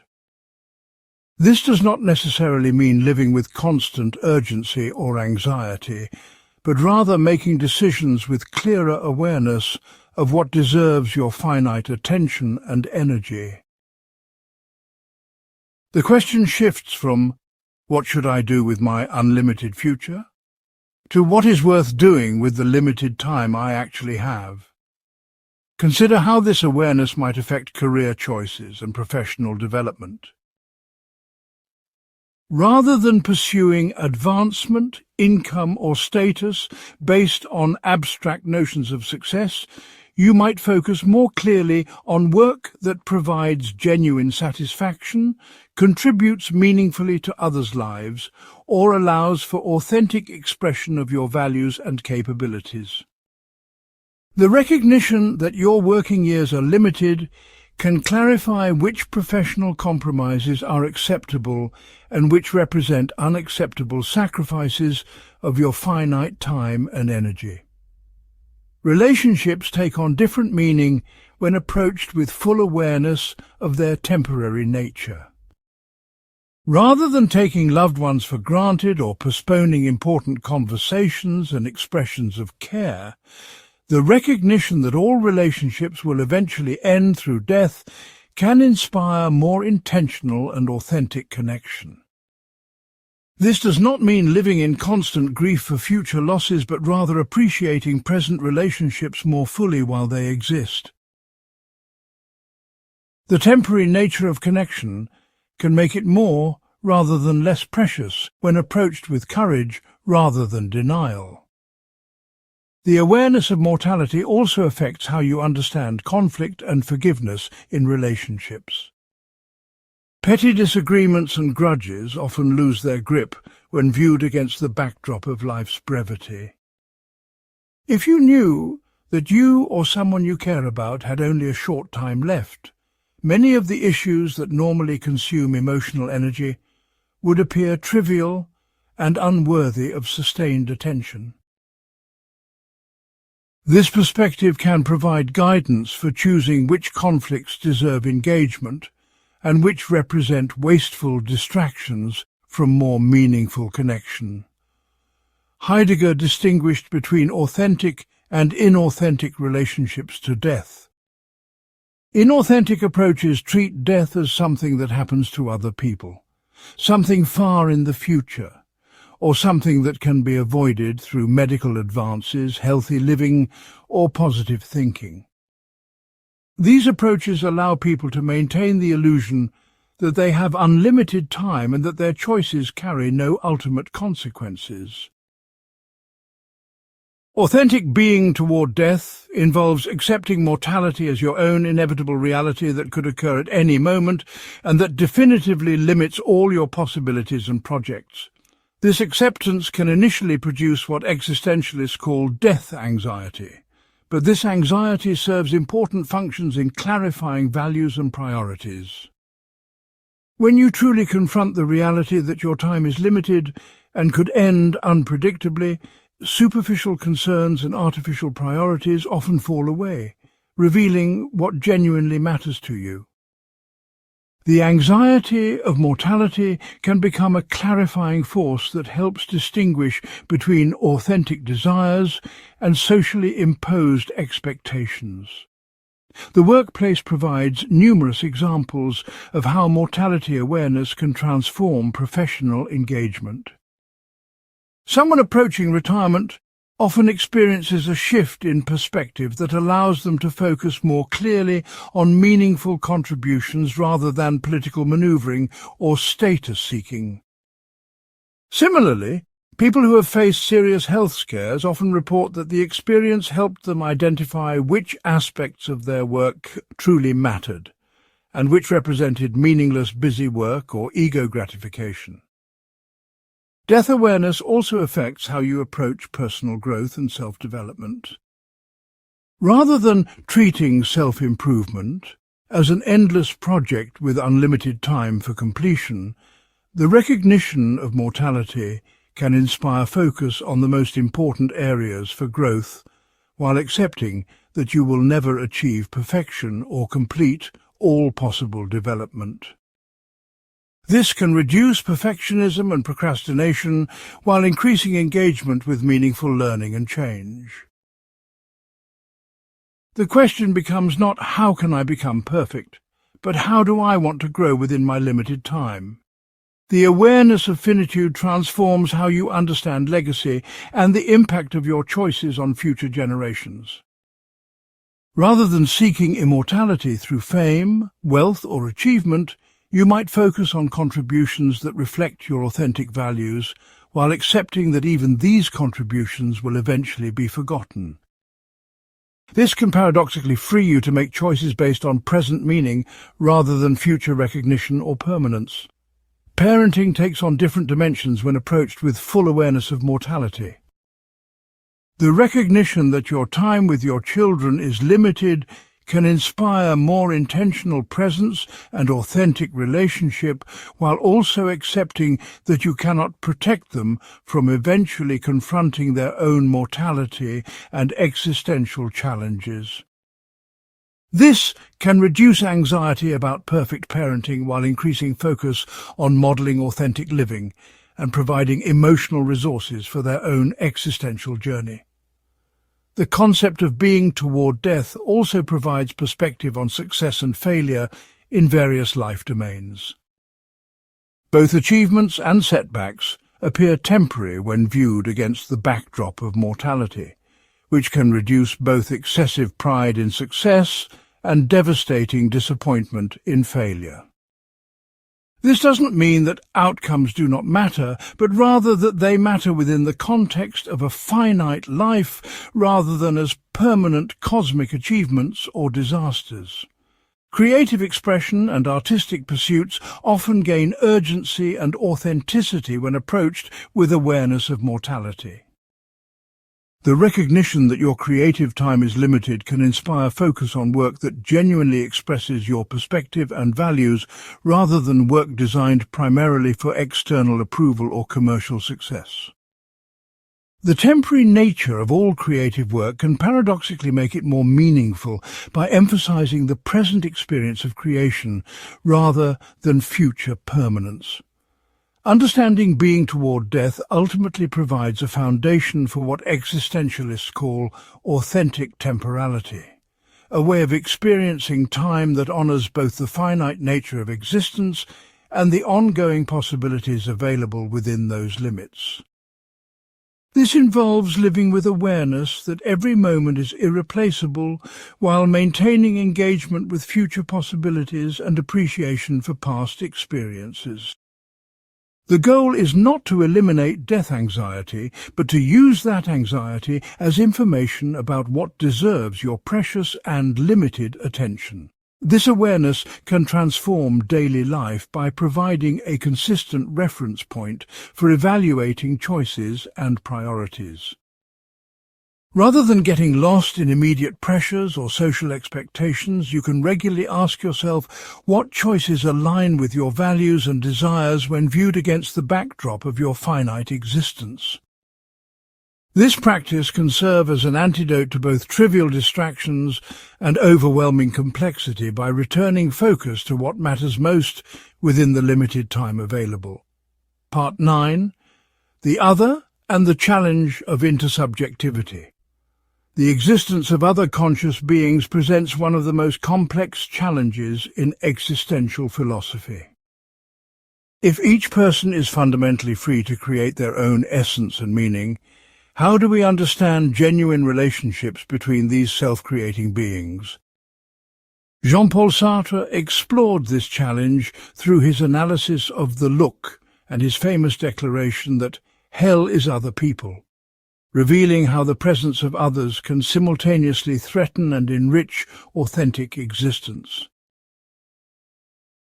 The problem of the other forces confrontation with questions about love, responsibility, recognition, and the possibility of authentic human connection in a world where everyone is creating themselves through their own choices.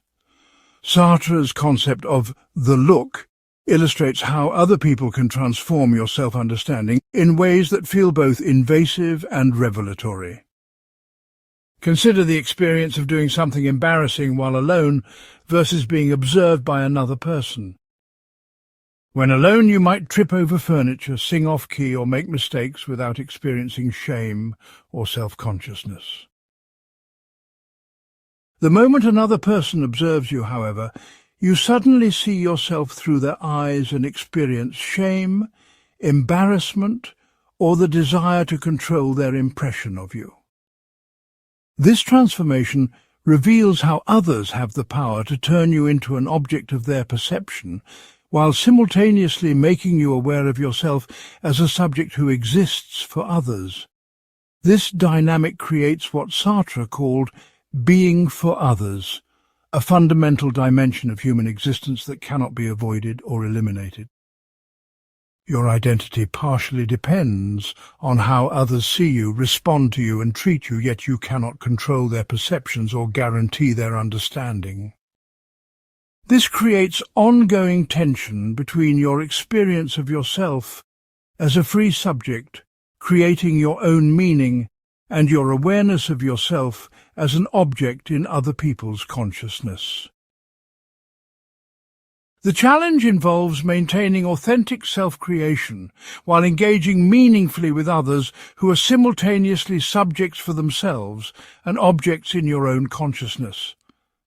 Love relationships reveal this challenge most intensely because they involve the desire for deep connection with another free being whose inner experience remains fundamentally inaccessible. When you love someone, you want to be loved in return, but this creates a paradox that Sartre explored extensively. You want the other person's love to be freely chosen rather than compelled or obligated, yet you also want it to be certain and permanent. You cannot force genuine love without destroying what makes it valuable, yet freely chosen love remains unpredictable and could end at any moment. This paradox reflects the broader challenge of relating to others as free subjects rather than controllable objects. The problem intensifies when you recognize that your beloved also exists as a free subject, creating their own meaning and identity. The person you fell in love with will continue changing and growing through their own choices, potentially becoming someone quite different from the person who initially attracted you. Authentic love requires supporting their freedom to change, while accepting that this freedom might eventually lead them away from you.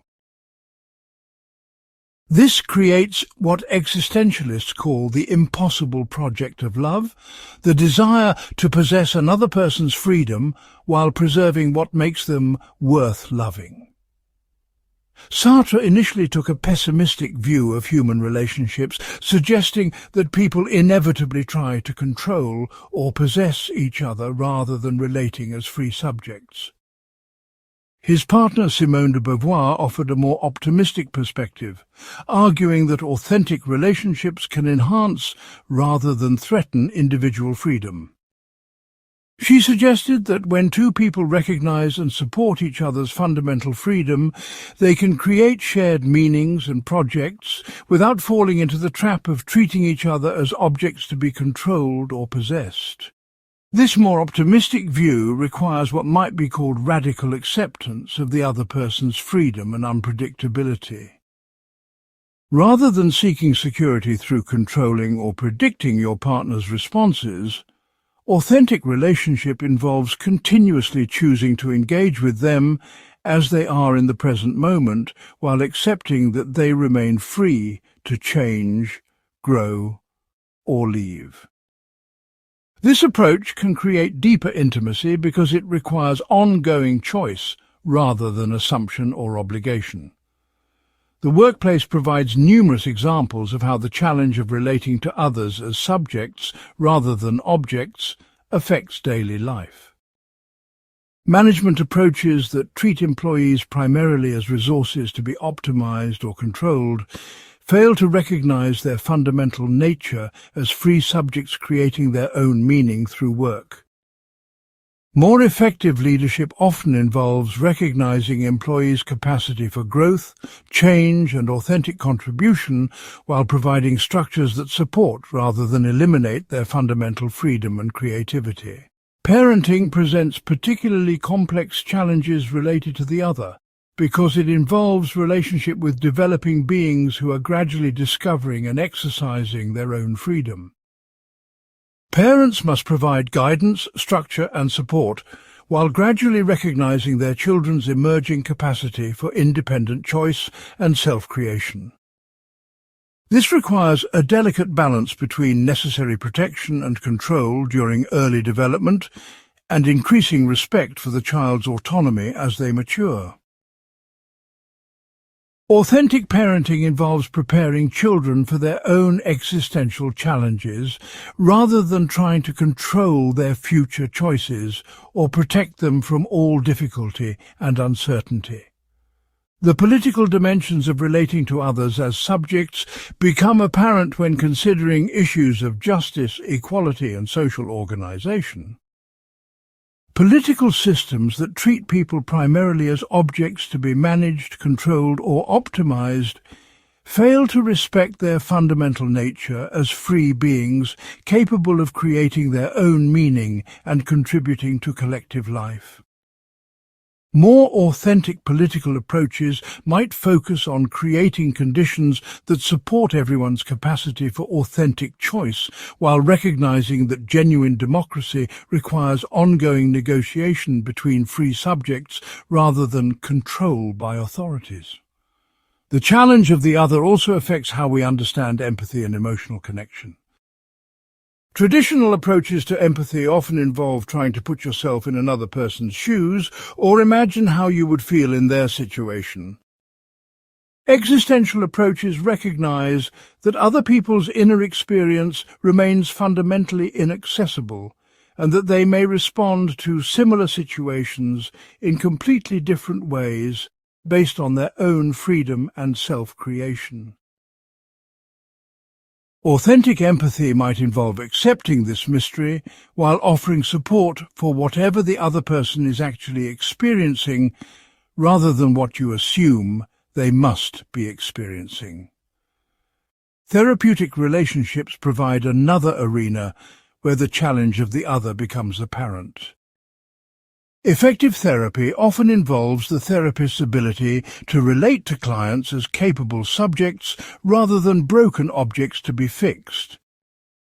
This requires recognizing clients' fundamental capacity for choice and change while providing support for their own process of self-understanding and authentic living. The therapeutic relationship becomes a space for exploring authentic relating, rather than a technical intervention performed by an expert on a patient. The concept of the other also illuminates the challenge of cultural difference and cross-cultural understanding. People from different cultural backgrounds create meaning and identity through different frameworks, making mutual understanding complex and requiring genuine openness to perspectives that may challenge your own assumptions. Authentic cross-cultural relationship involves accepting that others may have fundamentally different approaches to meaning-making while seeking common ground in shared humanity and mutual respect for each other's freedom.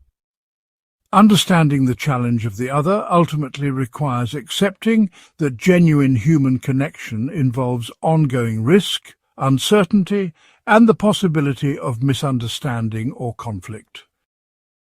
Rather than seeking relationships that provide complete security or perfect understanding, authentic relating focuses on mutual support for each person's freedom and growth within the inherent limitations and uncertainties of human connection.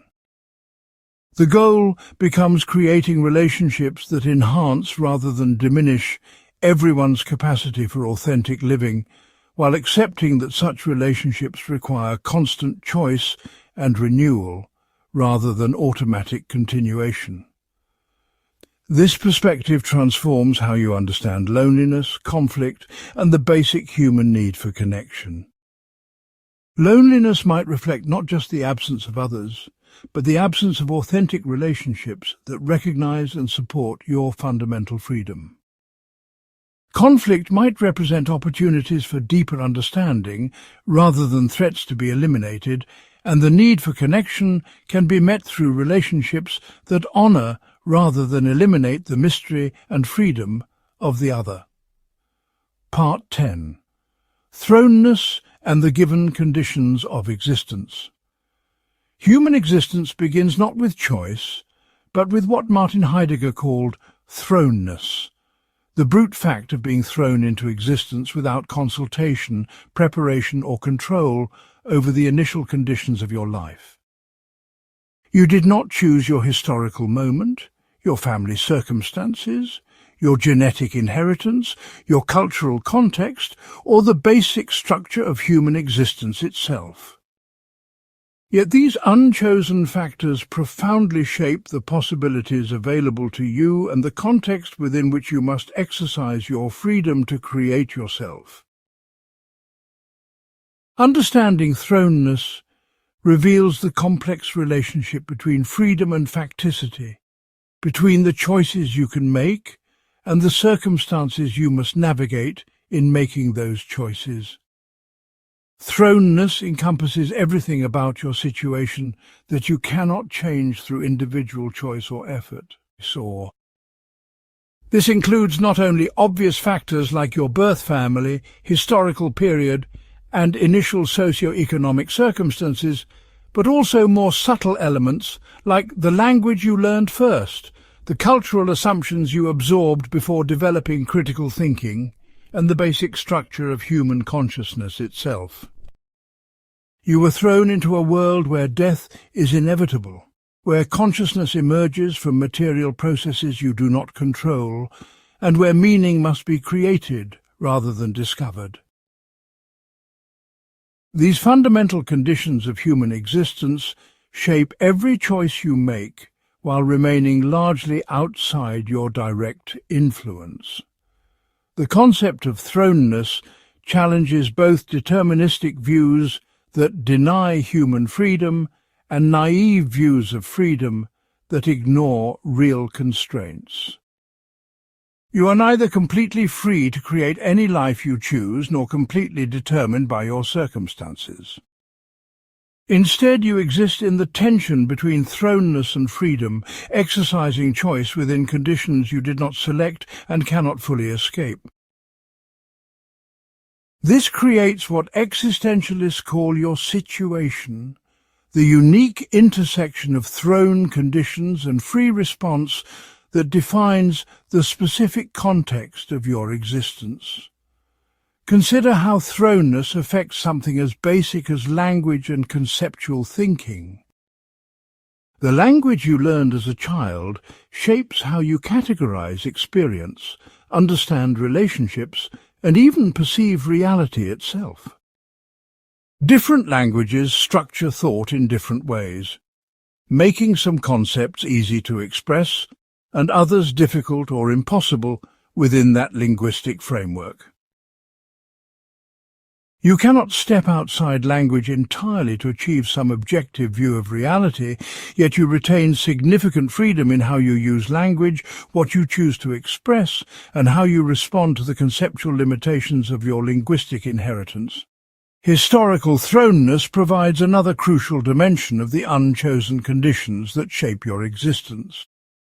Being born in the 21st century rather than the medieval period fundamentally alters the possibilities available to you, the problems you face, and the resources you can draw upon in creating your life. You inherit both the achievements and the problems of previous generations, without having participated in the choices that created these conditions. Climate change, technological development, political institutions, and cultural achievements all represent aspects of your throne situation that result from others' choices but constrain and enable your own options. Economic thrownness significantly shapes the range of choices available to you throughout your life. Being born into wealth provides educational opportunities, social connections, and safety nets that make certain life paths much easier to pursue. Being born into poverty creates barriers and challenges that require enormous effort to overcome, if they can be overcome at all. These economic conditions represent aspects of thrownness that profoundly influence your possibilities while remaining largely outside your control, especially during childhood and adolescence when foundational choices about education and development are being made. Cultural thrownness involves the values, assumptions and practices you absorbed before developing the capacity for critical reflection. Growing up in a particular religious tradition, political system or social class shapes your initial understanding of what life is about, what goals are worth pursuing, and how relationships should function. These cultural influences operate below the level of conscious choice, creating preferences and assumptions that feel natural but actually reflect particular historical and social arrangements. You can examine and modify these inherited patterns, but you cannot escape cultural influence entirely or start from a completely neutral position. Physical thrownness includes your genetic inheritance, early health experiences, and basic bodily characteristics that influence your capabilities and limitations throughout life.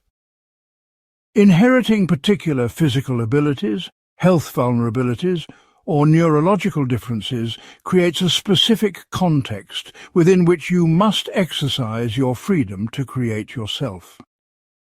These physical aspects of thrownness do not determine your choices, but they certainly influence the range of possibilities available and the strategies required to pursue different goals. Gender represents a particularly complex aspect of thrownness because it involves both biological and social elements that are largely unchosen but profoundly influential. The gender assigned at birth based on biological characteristics becomes the basis for social expectations, role assignments, and differential treatment that shapes development in ways both obvious and subtle. While individuals retain significant freedom in how they understand and express gender, they cannot escape the social reality of gender categories and their associated expectations, privileges and limitations. The family system into which you are born represents another crucial dimension of thrownness that affects emotional development, attachment patterns, and basic approaches to relationships. Growing up with supportive, consistent caregivers creates different possibilities for trust, intimacy, and self-worth than growing up with absent, inconsistent, or abusive caregivers. These early relational experiences create what psychologists call internal working models that influence how you approach relationships throughout life, though these patterns can be modified through conscious effort and new experiences. Understanding thrownness helps explain why existential authenticity requires such courage and ongoing effort. You must create yourself not from a blank slate, but within and against conditions that were largely established before you developed the capacity for conscious choice. This means that authentic living involves not just making free choices, but examining and responding to the unchosen influences that shape your preferences, assumptions, and available options. The process of becoming authentic requires distinguishing between aspects of yourself that reflect genuine choice and aspects that simply represent unexamined inheritance from your thrown conditions. The workplace provides clear examples of how thrownness and freedom interact in daily life. Your educational background, family connections, and early work experiences create a particular range of career possibilities while closing off others. Someone born into a family of doctors has different professional opportunities and pressures than someone born into a family of manual labourers. Yet within these constraints, significant freedom remains in how you approach your work, what values you express through professional choices, and how you respond to the opportunities and limitations your background provides. Thrownness also affects how you understand personal responsibility and moral judgment. While everyone retains fundamental responsibility for their choices and actions, the concept of thrownness reveals that people face very different circumstances and constraints in exercising this responsibility. Someone dealing with the thrown conditions of poverty, trauma, or discrimination faces different challenges in living authentically than someone with the advantages of wealth, stability, and privilege. This does not eliminate personal responsibility, but it requires more nuanced understanding of how circumstances affect the difficulty of authentic choice and the range of available options. Therapeutic approaches that incorporate understanding of thrownness focus on helping people distinguish between what they can and cannot change in their situation, while supporting their capacity to respond authentically to both the possibilities and limitations they face. This involves examining how thrown conditions continue to influence current choices while developing skills and perspectives that expand the range of authentic responses available within those conditions. The goal is not to overcome thrownness, which is impossible, but to respond to it more consciously and authentically. The concept of thrownness ultimately provides a more realistic foundation for understanding both human freedom and human solidarity. Recognizing that everyone faces unchosen conditions that constrain their possibilities can create empathy for others' struggles while inspiring appreciation for the courage required to live authentically within any set of circumstances. At the same time, understanding your own thrownness can reduce both excessive self-blame for difficult circumstances and unrealistic expectations about what individual choice alone can accomplish. This perspective transforms how you approach both personal growth and social change. Individual development involves working creatively with your thrown conditions rather than trying to escape or overcome them entirely. Social progress involves changing systemic conditions that unnecessarily limit people's possibilities while recognizing that some aspects of the human condition, like mortality and the need for meaning, cannot be eliminated through social reform. Both individual authenticity and collective justice require honest engagement with the interplay between freedom and thrownness rather than denial of either element. Understanding thrownness provides perspective on both achievement and failure by revealing how success and difficulty emerge from the intersection of individual choice with unchosen circumstances. This can reduce both excessive pride in accomplishments and devastating shame about struggles by placing individual efforts within their appropriate context. The goal becomes not eliminating the influence of thrown conditions, but responding to them with increasing awareness, courage, and authentic choice within whatever possibilities remain available. Part 11. The They-Self and the Tyranny of the Average. One of the most subtle threats to authentic existence comes not from dramatic external oppression, but from the pervasive influence of what Martin Heidegger called das Man, typically translated as the they-self or the anonymous public.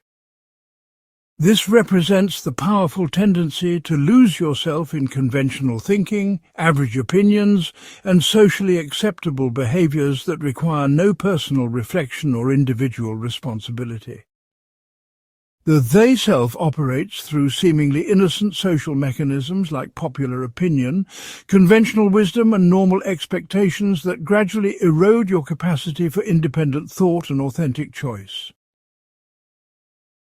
Unlike obvious forms of coercion, the they-self feels comfortable and natural because it promises belonging and security in exchange for conformity to average ways of being human.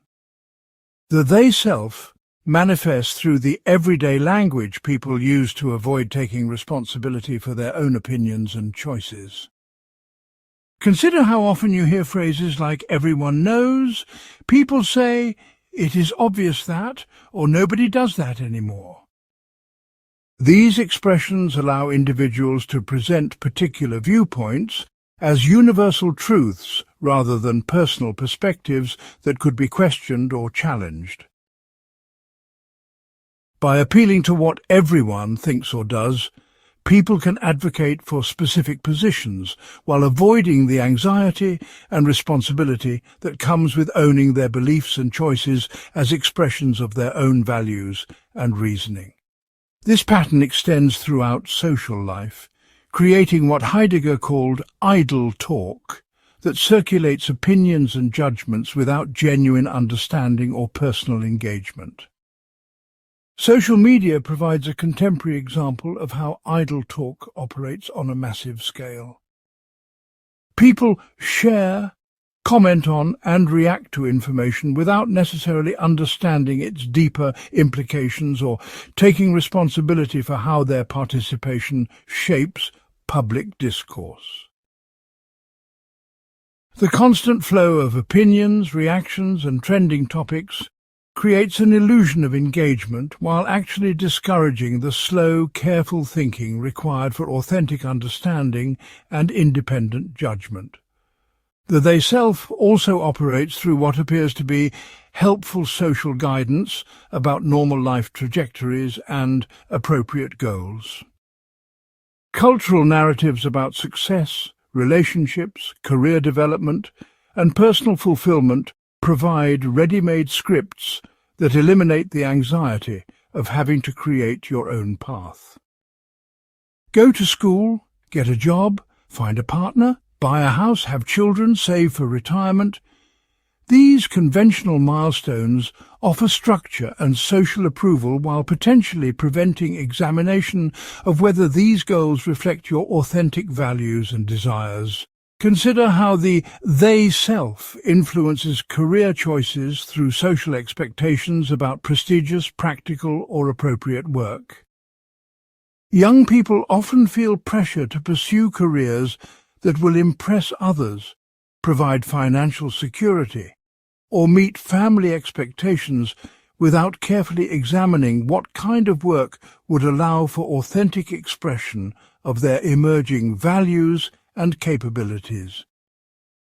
The they-self makes these external considerations feel like rational, obvious factors to consider, while discouraging deeper questions about meaning, personal growth, and authentic contribution. Consumer culture provides particularly sophisticated mechanisms for the they-self to operate through lifestyle choices and identity expression. Marketing strategies explicitly appeal to desires for belonging, status, and self-expression while channeling these desires toward predetermined products and experiences. People can feel they are expressing their individuality through consumption choices that actually represent conformity to market-driven categories and manufactured desires. The they-self makes this consumption feel like authentic self-expression rather than participation in standardized market transactions. The they-self affects how people understand and express emotions through socially acceptable patterns that may not reflect their actual inner experience. Cultural norms about appropriate emotional responses to various situations can prevent individuals from honestly examining and expressing their genuine feelings. Someone experiencing grief might feel pressure to move on according to social timelines, while someone experiencing joy might feel obligated to appear modest or worried about appearing too happy. These social expectations can interfere with authentic emotional processing and expression. Political engagement often falls under the influence of the they-self through partisan identification that substitutes group loyalty for independent thinking about complex issues. People might adopt entire packages of political beliefs based on party affiliation or social group membership rather than examining individual issues according to their own values and reasoning. The they-self makes this ideological conformity feel like principled political commitment, while actually preventing the difficult work of developing authentic political perspectives. Educational systems can inadvertently support the they-self by emphasizing correct answers over independent inquiry and conformity over creative thinking. Students learn to provide responses that teachers expect, rather than developing their own capacity for questioning, analysis, and original thought. This pattern can persist into professional life, where success often depends on meeting expectations rather than contributing authentic insights or challenging conventional approaches. The they-self makes this conformity appear rational and necessary, while discouraging the intellectual risk-taking required for genuine learning and innovation. Religious and spiritual communities can become vehicles for the they-self when they emphasize conformity to doctrine, ritual, or community expectations over personal spiritual development and authentic relationship with ultimate questions. People might participate in religious activities and adopt religious beliefs primarily for social belonging rather than genuine spiritual exploration. The they-self makes this social participation feel like authentic religious commitment, while potentially preventing deeper engagement with spiritual questions and experiences. The they-self creates what Heidegger called averageness, a levelling down of human possibilities to the lowest common denominator that everyone can easily achieve. Instead of inspiring people to develop their unique capabilities and perspectives, social pressure often encourages mediocrity that threatens no one and requires no exceptional effort or courage.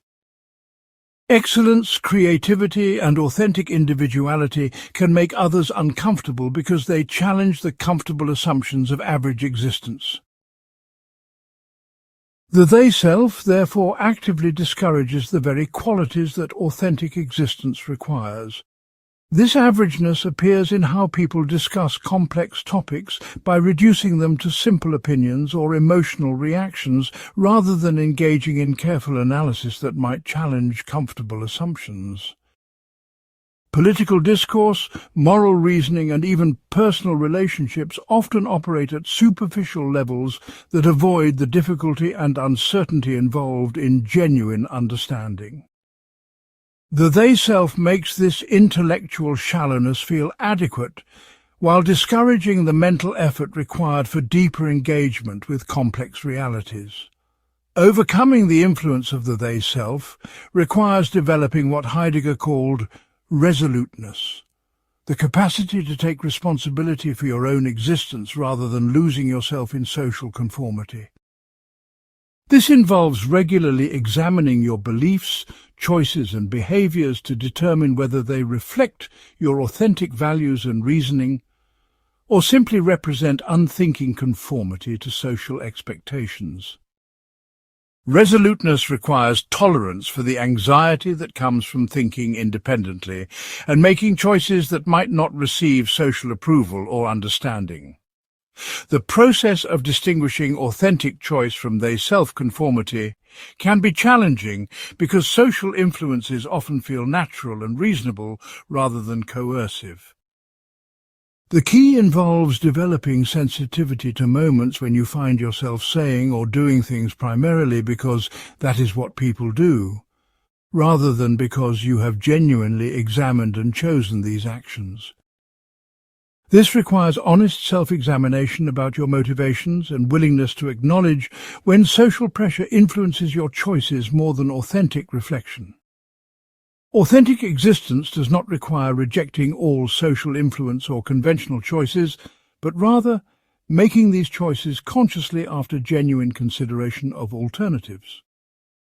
You might choose conventional paths like marriage, career advancement, or community involvement, but as authentic expressions of your values rather than unconscious conformity to social expectations. The difference lies in the quality of consciousness and choice involved rather than in the external appearance of your decisions. Authentic living can look quite conventional from the outside, while involving very different internal processes of reflection, choice, and commitment. Understanding the they-self ultimately provides tools for recognizing and resisting one of the most pervasive obstacles to authentic existence. By developing awareness of how social conformity operates through seemingly innocent mechanisms like popular opinion, normal expectations, and average behaviors, you can begin to reclaim responsibility for your own thinking and choosing. This awareness creates space for the anxiety and uncertainty that authentic existence requires, while reducing the unconscious drift toward comfortable mediocrity that prevents genuine self-creation and meaningful engagement with life's possibilities. Part 12. Facticity and Transcendence in Self-Creation. Human existence unfolds in the dynamic tension between facticity and transcendence, two fundamental aspects of consciousness that create both the constraints and possibilities of authentic self-creation. Facticity represents everything about your situation that is given, fixed, or unchangeable, the facts of your existence that you must work with rather than trying to eliminate or deny. Transcendence represents your capacity to go beyond these given facts through consciousness, imagination, and choice. Your ability to envision alternatives and act to transform your situation in accordance with freely chosen values and goals. Jean-Paul Sartre argued that authentic existence requires maintaining awareness of both elements while refusing to collapse into either pure acceptance of facticity or naive belief in unlimited transcendence. Facticity includes not only your thrown conditions like historical context, family background, and physical characteristics, but also the accumulated consequences of your past choices that now constrain your present possibilities. If you dropped out of school, developed addictive behaviors, or damaged important relationships through past decisions, these consequences become part of your current factical situation that shapes the options available to you now. You cannot simply decide that these past choices never happened or that their effects no longer matter. They become part of the factical reality within which you must exercise your ongoing freedom to choose how to respond and who to become next. Consider how this dynamic operates in something as concrete as career development. Your educational background, work experience, professional reputation, and financial obligations represent factical elements that influence what career moves are realistic for you at any given moment. You cannot simply transcend these factors through wishful thinking or positive attitude. However, you retain significant transcendent capacity to reinterpret these factical elements, develop new skills, build different relationships, and gradually transform your professional possibilities through sustained effort over time. The interplay between accepting factical constraints and exercising transcendent possibilities determines what becomes possible in your career development. Physical health provides another clear example of the facticity-transcendence dynamic. If you develop a chronic illness or physical limitation, this becomes a factical element of your situation that cannot be eliminated through mental attitude alone. Denying the reality of physical limitations represents bad faith that prevents effective adaptation and response. Yet within the constraints created by physical limitations, significant transcendent possibilities often remain available through adaptive strategies, attitude shifts, new goal formulations, and creative approaches to living fully within altered circumstances. The economic dimension of existence reveals how facticity and transcendence interact in complex ways that require both realistic assessment and creative response. Your current financial situation, including debts, assets, income level, and economic opportunities, represents factical reality that constrains your immediate choices about where to live, what work to pursue, and how to spend your time. Yet, these economic facts do not completely determine your future possibilities if you exercise transcendent capacities for learning, planning, relationship building, and strategic choice-making over time. Relationships illustrate the facticity-transcendence dynamic in particularly complex ways because they involve interaction between multiple free beings, each with their own factical situations and transcendent capacities.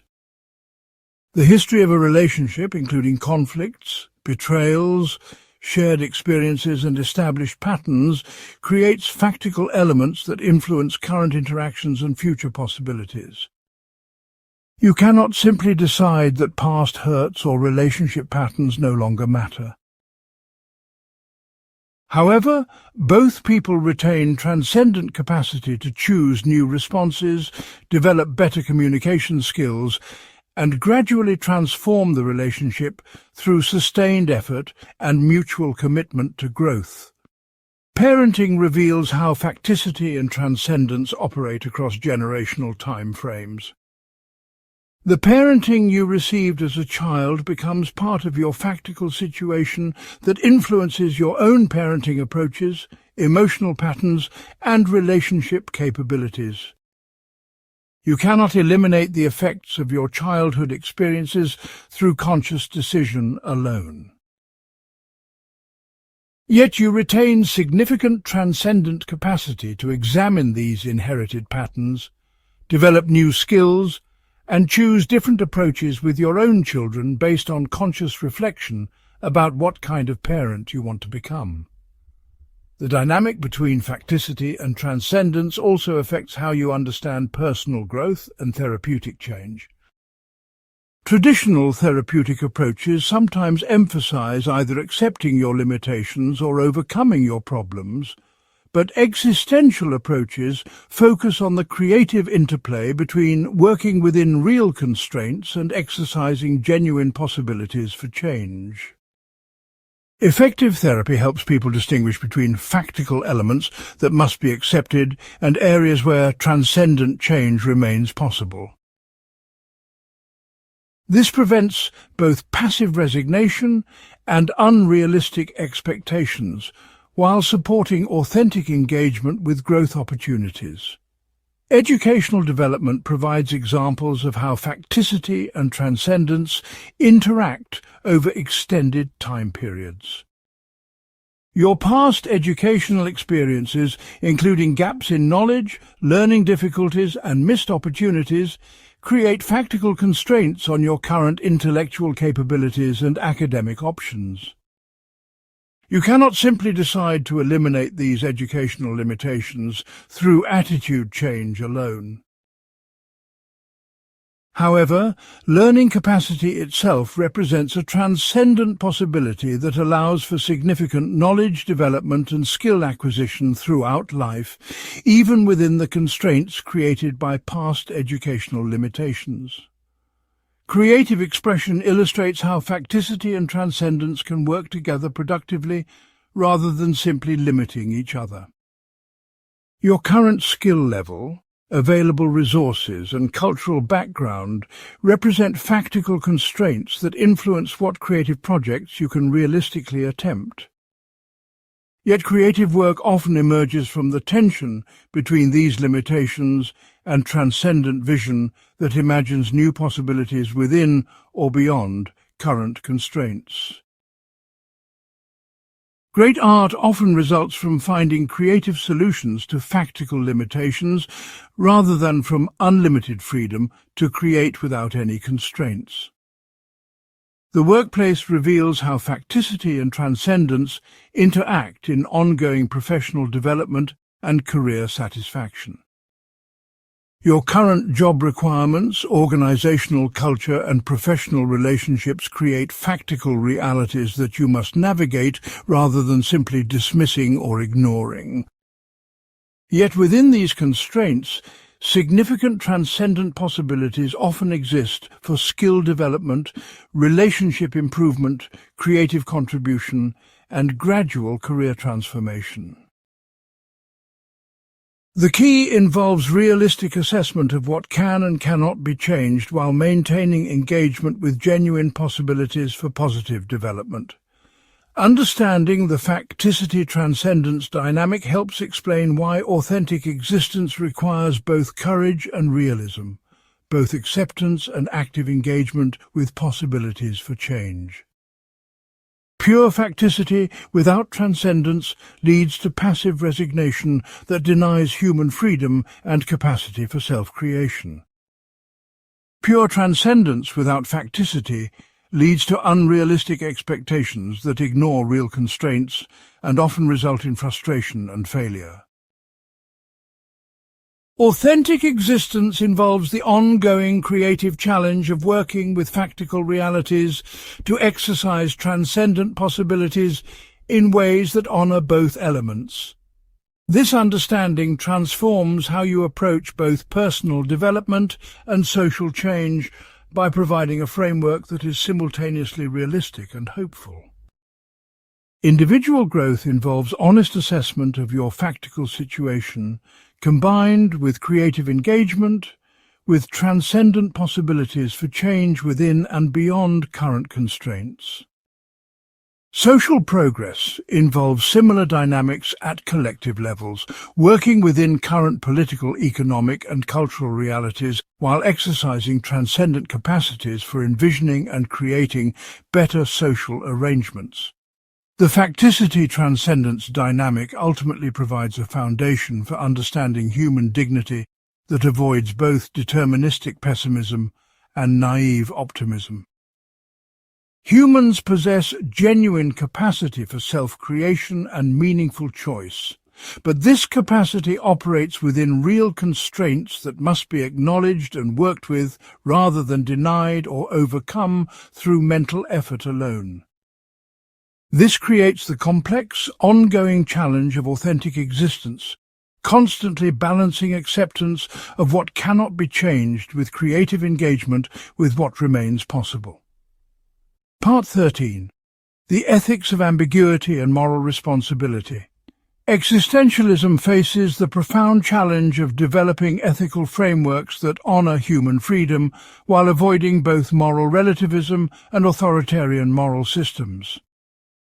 Simone de Beauvoir addressed this challenge through her concept of the ethics of ambiguity, which recognizes that moral choice must occur within fundamental uncertainty about ultimate values, while maintaining genuine commitment to human flourishing and dignity. This approach acknowledges that ethical decisions cannot be resolved through appeal to absolute principles or cosmic authorities, yet it refuses to conclude that all moral choices are therefore equivalent or arbitrary. Instead, it locates moral responsibility in the quality of consciousness and choice involved in ethical decision-making, emphasizing the importance of authentic engagement with moral complexity rather than adherence to predetermined moral rules. The ambiguity at the heart of existential ethics stems from several sources that cannot be eliminated through better reasoning or more complete information. First, moral situations often involve conflicts between legitimate values that cannot be perfectly reconciled, requiring choices that necessarily sacrifice some goods in service of others. Second, The consequences of moral choices cannot be fully predicted, making it impossible to guarantee that well-intentioned actions will produce beneficial outcomes. Third, moral principles themselves emerge from human choice and commitment rather than from discovery of objective moral truths, creating uncertainty about which principles deserve priority in specific situations. Finally, moral agents themselves are finite beings with limited perspective and understanding, making perfect moral judgment impossible even with the best intentions. Consider how this ambiguity appears in concrete moral dilemmas like end-of-life medical decisions. Family members facing choices about life support for a loved one must balance values like respect for autonomy, preservation of life, prevention of suffering, and wise use of medical resources without clear guidance about which value should take priority. The medical facts may be clear, but their moral significance depends on value judgments that cannot be resolved through technical expertise or logical deduction. Different people with equally good intentions and moral sensitivity might reach different conclusions based on their understanding of what constitutes a life worth living, their assessment of the patient's likely preferences, and their beliefs about the relative importance of various moral considerations. Professional ethics reveals similar ambiguities in workplace situations where multiple legitimate concerns compete for priority. An employee who discovers organizational misconduct faces competing obligations to employer loyalty, professional integrity, public safety, and personal financial security that cannot be perfectly reconciled. Ethical frameworks may provide general guidance, but they cannot eliminate the uncertainty and personal responsibility involved in deciding which values to prioritize in specific circumstances. The employee must choose while accepting responsibility for both the intended and unintended consequences of their decision. De Beauvoir argued that this moral ambiguity, rather than undermining ethics, actually provides the foundation for authentic moral responsibility. When people recognize that moral choices emerge from their own values and commitments rather than from external authorities, they must take fuller responsibility for the ethical quality of their decisions and their consequences. This responsibility cannot be delegated to moral experts, religious authorities, or philosophical systems because these external sources cannot eliminate the fundamental uncertainty that characterizes human moral choice. The ethics of ambiguity emphasizes the importance of what de Beauvoir called authentic moral choice over adherence to specific moral conclusions. Authentic moral choice involves honest recognition of the competing values and potential consequences involved in ethical decisions, genuine commitment to human flourishing and freedom, and willingness to take responsibility for the choices made within conditions of uncertainty. This approach values the quality of moral reasoning and commitment over the correctness of specific moral conclusions, recognizing that equally authentic moral agents might reach different decisions in similar circumstances. This framework transforms how you understand moral disagreement and conflict. Rather than assuming that moral disagreements reflect ignorance, selfishness, or moral failure, the ethics of ambiguity recognizes that thoughtful, well-intentioned people may reach different moral conclusions based on different value priorities, life experiences, and assessments of likely consequences. This does not mean that all moral positions are equally valid, but it does suggest that moral dialogue should focus on understanding different perspectives and improving the quality of moral reasoning, rather than simply winning arguments or imposing particular conclusions.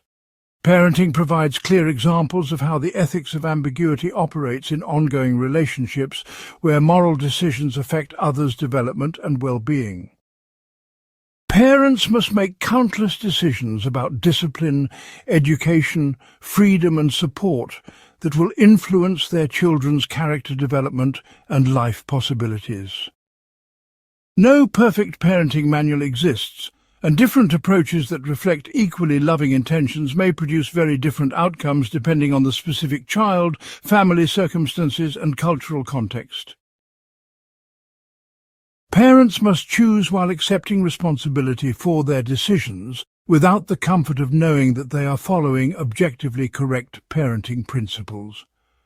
Political engagement reveals how the ethics of ambiguity applies to collective moral choice and social responsibility. Political decisions affect millions of people in ways that cannot be fully predicted, and they often require choosing between competing values like freedom and security, equality and efficiency, or national interests and global responsibilities. Citizens and leaders must make political choices within conditions of uncertainty, while accepting responsibility for their participation in collective decisions that affect others' lives and opportunities. The ethics of ambiguity also addresses the relationship between individual moral choice and systemic social problems. While individuals cannot single-handedly solve problems like poverty, discrimination, or environmental degradation, each person retains moral responsibility for how they respond to these collective challenges within their own sphere of influence. This responsibility cannot be precisely defined through moral rules, but requires ongoing reflection about how to contribute constructively to human flourishing while accepting the limitations of individual action. The ambiguity lies in determining how much responsibility individuals bear for collective problems and what forms of response are both realistic and morally adequate. Consumer choices illustrate how moral ambiguity appears in seemingly simple daily decisions that have complex ethical implications. Purchasing decisions involve considerations of environmental impact, labor practices, corporate behavior, personal needs and financial constraints that cannot be perfectly balanced through simple moral calculations. Consumers must choose while accepting that perfect moral purity is impossible in complex economic systems. Yet this impossibility does not eliminate moral responsibility for making choices that reflect authentic values and concern for others' well-being. The workplace presents ongoing ethical challenges that exemplify the ambiguous nature of moral choice in organizational contexts. Employees must balance competing obligations to employers, colleagues, customers and broader society while pursuing their own legitimate needs for income, professional development and job satisfaction. These competing obligations cannot be perfectly reconciled through abstract ethical principles, requiring ongoing moral reflection and choice-making that accepts responsibility for imperfect decisions within complex organizational realities. Understanding the ethics of ambiguity ultimately provides a framework for moral responsibility that is both humble and demanding. It is humble because it recognizes the limitations of human moral knowledge and the impossibility of perfect moral choice. It is demanding because it places full responsibility for moral choice on individuals and communities, rather than allowing them to hide behind external moral authorities or claim that moral uncertainty eliminates moral responsibility. This approach requires developing tolerance for moral uncertainty, while maintaining commitment to authentic engagement with ethical challenges and responsibility for the consequences of moral choices.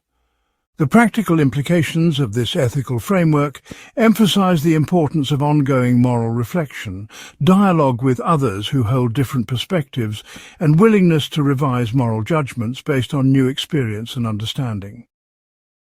Rather than seeking final answers to moral questions, The ethics of ambiguity supports developing better capabilities for moral reasoning, greater sensitivity to the effects of choices on others' well-being and freedom, and increased commitment to taking responsibility for moral decisions within conditions of uncertainty. This creates a dynamic, evolving approach to ethics that honors both human freedom and the genuine moral challenges that freedom creates. Part 14. Existential Psychoanalysis and the Question of Desire. Jean-Paul Sartre developed what he called existential psychoanalysis as an alternative to traditional Freudian approaches that reduce human behavior to unconscious drives and childhood experiences. While acknowledging that past experiences influence current patterns, existential psychoanalysis focuses on the fundamental projects and choices through which individuals create their identity and pursue their deepest desires. This approach seeks to understand not what causes people to behave in particular ways, but what they are trying to achieve through their choices, and how their actions reflect their attempts to create meaning and identity. Rather than treating symptoms as expressions of unconscious conflicts to be resolved, existential psychoanalysis examines how patterns of behavior reflect ongoing attempts at self-creation that may need to be understood and redirected rather than simply cured. The concept of fundamental projects lies at the heart of this approach. Sartre argued that each person organizes their life around certain basic projects that give coherence and direction to their choices across different life domains. These projects are not usually conscious or explicitly formulated, but they can be discerned through careful analysis of patterns in behavior, relationships, career choices, and responses to challenges. A fundamental project might involve trying to be needed by others, seeking perfection in all endeavours, avoiding vulnerability through control, or pursuing recognition and admiration. These projects shape countless specific choices while remaining largely invisible to the person pursuing them. Consider how a fundamental project might appear in something as specific as romantic relationships. Someone whose deep project involves avoiding abandonment might consistently choose partners who are emotionally unavailable, creating relationships that provide the familiar experience of trying to win love from someone who cannot fully give it. Traditional psychoanalysis might trace this pattern to childhood attachment experiences with inconsistent caregivers.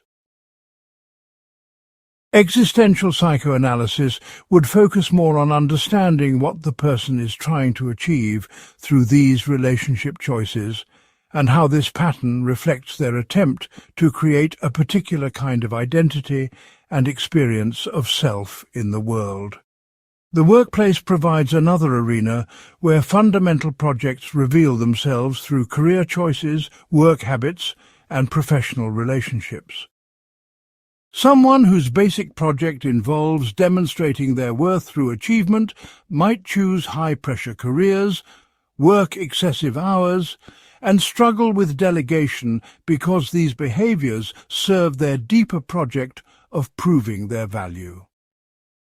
Rather than simply treating workaholism as a behavioral problem to be corrected, existential psychoanalysis would explore what kind of self this person is trying to create through overwork, and what alternative approaches might serve their legitimate needs for meaning and self-worth.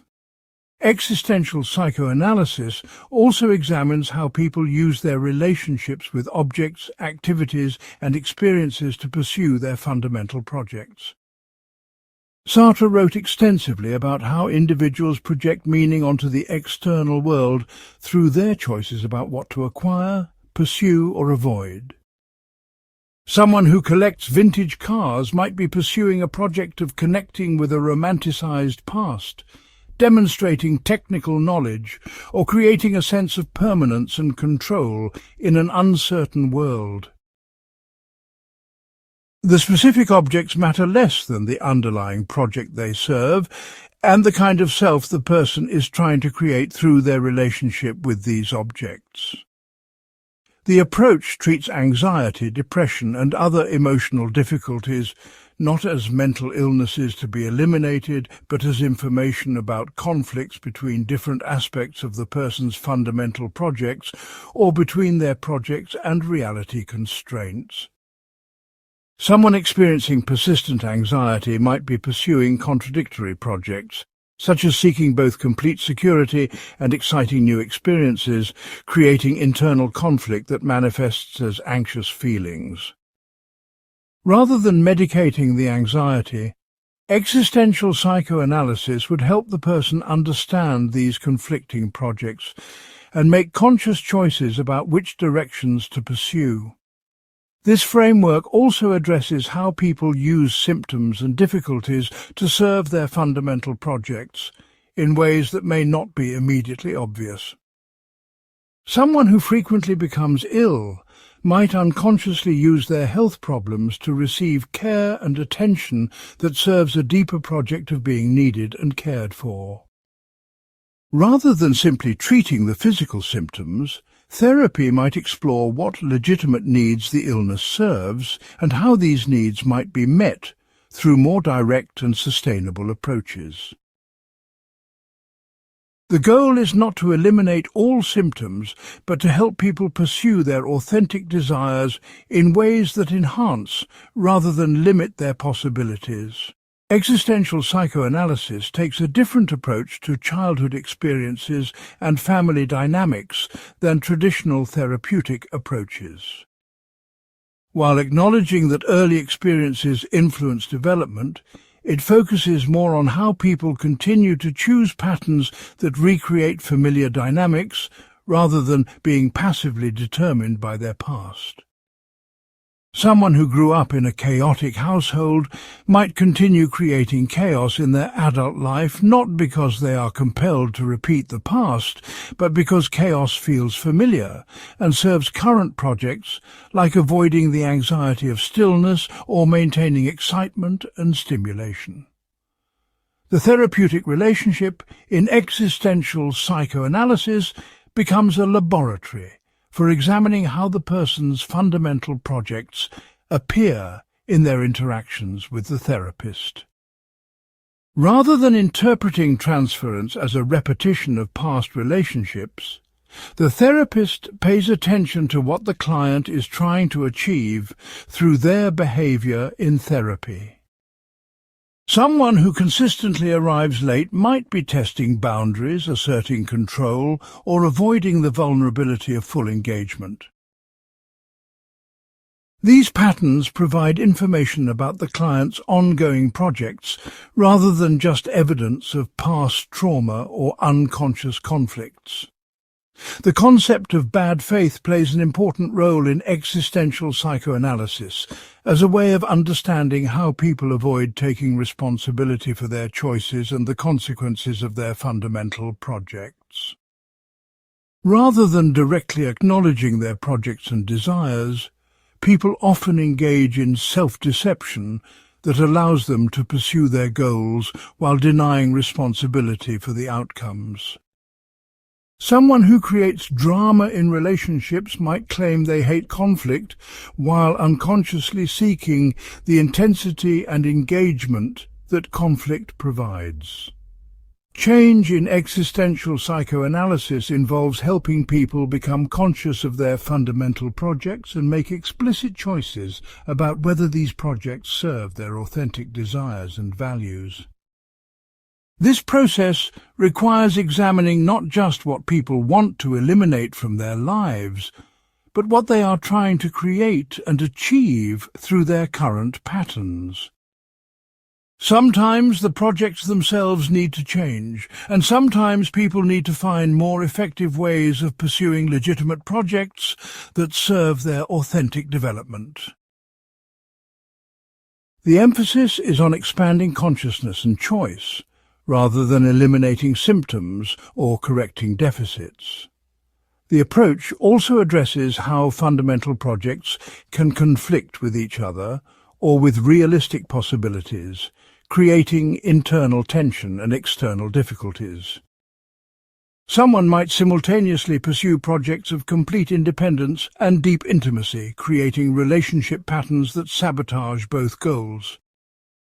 Therapy involves helping people recognize these conflicts and make conscious choices about priorities and realistic approaches to pursuing multiple legitimate desires. Existential psychoanalysis ultimately treats human beings as active creators of their experience rather than passive victims of unconscious forces or past experiences. This places greater responsibility on individuals for their patterns and choices, while also recognizing their capacity for conscious change and authentic self-creation.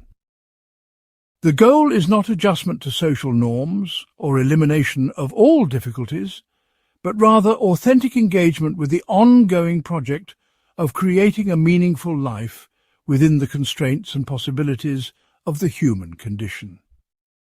This approach transforms how you understand your own patterns of behavior, emotional reactions, and life choices by encouraging examination of the underlying projects and desires they serve. Rather than simply trying to eliminate problems, you can explore what you are trying to achieve through your current approaches and whether these strategies effectively serve your authentic goals and values. This creates possibilities for more conscious and effective pursuit of your deepest desires, while taking responsibility for the consequences and trade-offs involved in your fundamental life projects. Part 15. Existentialist Politics and Social Responsibility. Existentialism's emphasis on individual freedom and responsibility creates complex questions about political engagement and social change. If each person is fundamentally free to create their own essence and meaning, what obligations do individuals have toward collective problems and social justice? How can a philosophy that emphasizes personal authenticity address systemic issues like economic inequality, discrimination, and political oppression that affect millions of people? Jean-Paul Sartre, Simone de Beauvoir, and Albert Camus each grappled with these questions in different ways, developing approaches to political engagement that maintain existentialist principles while recognizing the social dimensions of human existence and the collective responsibility for creating conditions that support everyone's capacity for authentic living. Sartre argued that individual freedom is inherently connected to collective freedom because authentic self-creation requires social conditions that support rather than undermine everyone's capacity for meaningful choice. If economic inequality prevents people from pursuing education, artistic expression, or meaningful work, then their freedom to create themselves remains severely limited regardless of their psychological capacity for authentic choice. Similarly, discrimination based on race, gender, sexuality, or other characteristics restricts people's possibilities and forces them to spend enormous energy responding to social barriers rather than pursuing their authentic development. From this perspective, working for social justice becomes not a distraction from individual authenticity, but a necessary condition for creating a world where authentic living becomes possible for everyone rather than just the privileged few. This connection between individual and collective freedom requires what Sartre called committed literature and engaged political action that addresses social conditions affecting human possibilities. Writers, artists, intellectuals, and other cultural workers have particular responsibility to use their platforms and capabilities to expose injustice, challenge oppressive systems, and inspire people to work for social change. This does not mean that all art must be explicitly political, but it does suggest that cultural work cannot remain neutral in situations where social conditions prevent people from exercising their fundamental human capacities. The workplace provides clear examples of how individual authenticity connects to collective concerns about economic justice and worker rights. An employee who faces unsafe working conditions, inadequate compensation or discrimination cannot achieve authentic self-creation simply through individual attitude changes or personal development work. These systemic problems require collective action to address the structural conditions that limit workers' freedom and dignity. Yet this collective action must emerge from individuals who choose to take responsibility for creating better conditions rather than simply accepting exploitation as inevitable or natural. Existentialist politics emphasizes the importance of analyzing how social systems and institutions either support or undermine human freedom and dignity. Economic systems that concentrate wealth and power in the hands of a few while leaving others struggling for basic necessities create conditions that make authentic living difficult or impossible for large numbers of people. Political systems that exclude people from meaningful participation in decisions affecting their lives violate the fundamental human capacity for self-determination and shared governance. Educational systems that emphasize conformity and standardized thinking rather than critical inquiry and creative development fail to support the intellectual freedom necessary for authentic existence. However, existentialist political engagement must avoid the trap of reducing individuals to mere products of social forces, or treating political change as a technical problem that can be solved through better policies or systems alone. Social change requires individuals who choose to take responsibility for collective problems and who maintain their commitment to authentic living even while working within imperfect social movements and political organizations.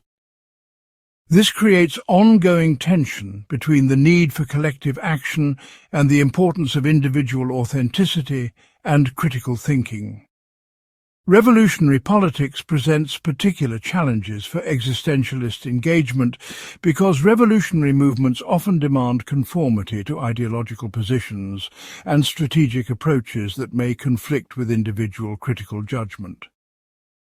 Sartre struggled throughout his life with balancing his support for socialist and anti-colonial movements with his commitment to intellectual honesty and individual freedom. He ultimately concluded that supporting oppressed people's liberation efforts was more important than maintaining ideological purity, even when this meant accepting some contradictions between his philosophical principles and his political commitments. De Beauvoir's analysis of women's oppression provides a model for how existentialist principles can illuminate specific forms of social injustice while maintaining focus on individual agency and responsibility. She argued that women's subordination results partly from social systems that limit their opportunities and partly from women's own choices to accept subordinate roles rather than claiming their full human freedom. This analysis avoids both blaming women for their oppression and treating them as passive victims with no capacity for resistance and change. It emphasizes the importance of both changing discriminatory social structures and supporting women's development of confidence and skills for exercising their authentic capabilities.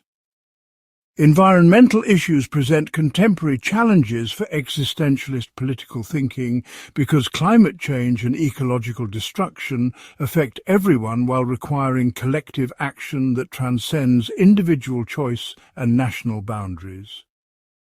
Individual lifestyle changes, while important for maintaining personal integrity, cannot address problems that result from global economic and political systems organized around unsustainable consumption and production patterns. Yet, effective environmental action requires millions of individuals who choose to prioritize long-term ecological health over short-term convenience and consumption patterns that serve immediate desires. The question of violence in political action creates particular dilemmas for existentialist political engagement. While existentialists generally oppose violence as a violation of human dignity and freedom, they also recognize that oppressive systems sometimes use violence to maintain power, and that oppressed people may have limited options for creating change through purely peaceful means. Camus advocated for non-violent resistance whenever possible, while acknowledging the moral complexity of situations where peaceful change seems impossible and continued oppression causes ongoing suffering and death. Democratic participation presents ongoing challenges for maintaining authentic political engagement within systems that often reduce complex issues to simple choices between predetermined alternatives. Voting, political advocacy and civic participation require working within existing institutional frameworks that may not adequately represent the full range of political possibilities or the complexity of social problems. Yet existentialist political engagement emphasizes the importance of participating in available democratic processes while maintaining critical perspective on their limitations and working to expand possibilities for meaningful political participation. Consumer choices and lifestyle politics raise questions about the relationship between individual action and collective change.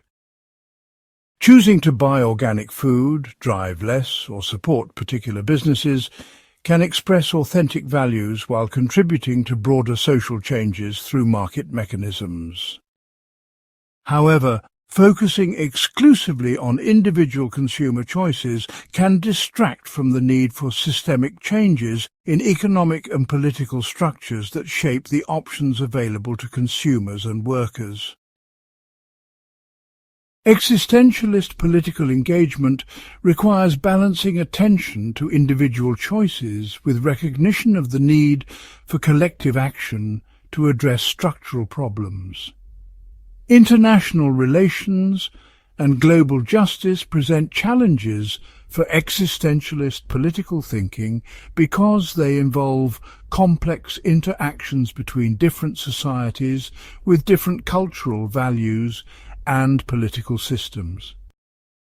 Supporting human rights and democracy in other countries can easily become justification for cultural imperialism or military intervention that violates other people's right to self-determination. Yet ignoring oppression and injustice in other parts of the world can represent a form of privileged indifference that abandons global solidarity and shared human responsibility. Understanding existentialist politics ultimately requires recognizing that authentic individual living cannot be separated from collective responsibility for creating social conditions that support everyone's capacity for meaningful choice and self-creation. This creates ongoing challenges for balancing individual authenticity with collective action, critical thinking with political commitment, and idealistic vision with practical engagement with imperfect political realities. The goal is not to resolve these tensions completely, but to maintain creative engagement with both individual and collective dimensions of human existence, while taking responsibility for contributing to social conditions that enhance rather than diminish human freedom and dignity. Part 16. Projects and the architecture of self-creation. Human existence unfolds through what Jean-Paul Sartre called projects, the ongoing attempts to create meaning, identity and value through sustained engagement with particular goals, relationships and activities. These projects differ fundamentally from simple desires or temporary goals, because they represent comprehensive ways of being in the world that organize countless specific choices around underlying visions of who you want to become. A project might involve becoming a healer, creating beauty, building community, pursuing knowledge, or expressing creativity. But it operates as more than a career choice or hobby, because it shapes how you approach relationships, daily decisions, and responses to challenges across all life domains. Understanding the project structure of human existence reveals how authentic self-creation occurs through sustained commitment to meaningful directions rather than through isolated choices or abstract self-reflection. Projects emerge from the intersection of your thrown conditions, your emerging values, and your vision of possibilities worth pursuing. Someone who grows up in a community affected by environmental destruction might develop a project of ecological restoration that combines their direct experience of environmental problems with their emerging values about human responsibility to the natural world. This project would then influence countless specific choices about career, lifestyle, relationships, and political engagement, creating coherence and direction that transcends any particular job or activity. The project provides a framework for making decisions and evaluating opportunities based on their contribution to the larger vision of who this person is becoming through their environmental work. Consider how projects operate in something as concrete as career development over time. Rather than simply pursuing advancement, income, or status, someone engaged in authentic career development might organize their professional choices around a project of contributing to human well-being through their particular skills and interests. This project would influence decisions about which jobs to accept, what skills to develop, how to relate to colleagues, and how to balance work with other life commitments. The project creates continuity and meaning that persists even when specific jobs end or career circumstances change, because the underlying commitment to contribution and development continues across different professional contexts. Projects also provide structure for understanding how relationships contribute to self-creation rather than simply meeting emotional needs or social expectations. Someone whose fundamental project involves creating authentic intimacy and mutual growth might approach romantic relationships, friendships, and family connections as opportunities to develop deeper capacity for understanding, support, and shared meaning-making. This project would influence how they handle conflict, make relationship decisions, and balance individual autonomy with commitment to others. The relationships become vehicles for the larger project of developing authentic connection rather than just sources of pleasure, security, or social belonging. Creative projects illustrate particularly clearly how sustained engagement with meaningful directions can create identity and value over time. An artist committed to exploring particular themes, techniques, or social concerns through their work engages in a project that extends far beyond creating individual pieces or achieving recognition. The creative project involves developing vision, skill, and authentic expression while contributing to cultural conversations and human understanding through artistic work. Each specific creative work contributes to the larger project while the project itself evolves and deepens through ongoing creative engagement. Educational projects demonstrate how learning and intellectual development can serve larger purposes of self-creation rather than just skill acquisition or credential achievement. Someone committed to understanding complex social problems might pursue formal education, independent study, and practical experience as part of a larger project of developing knowledge and perspective that can contribute to positive social change.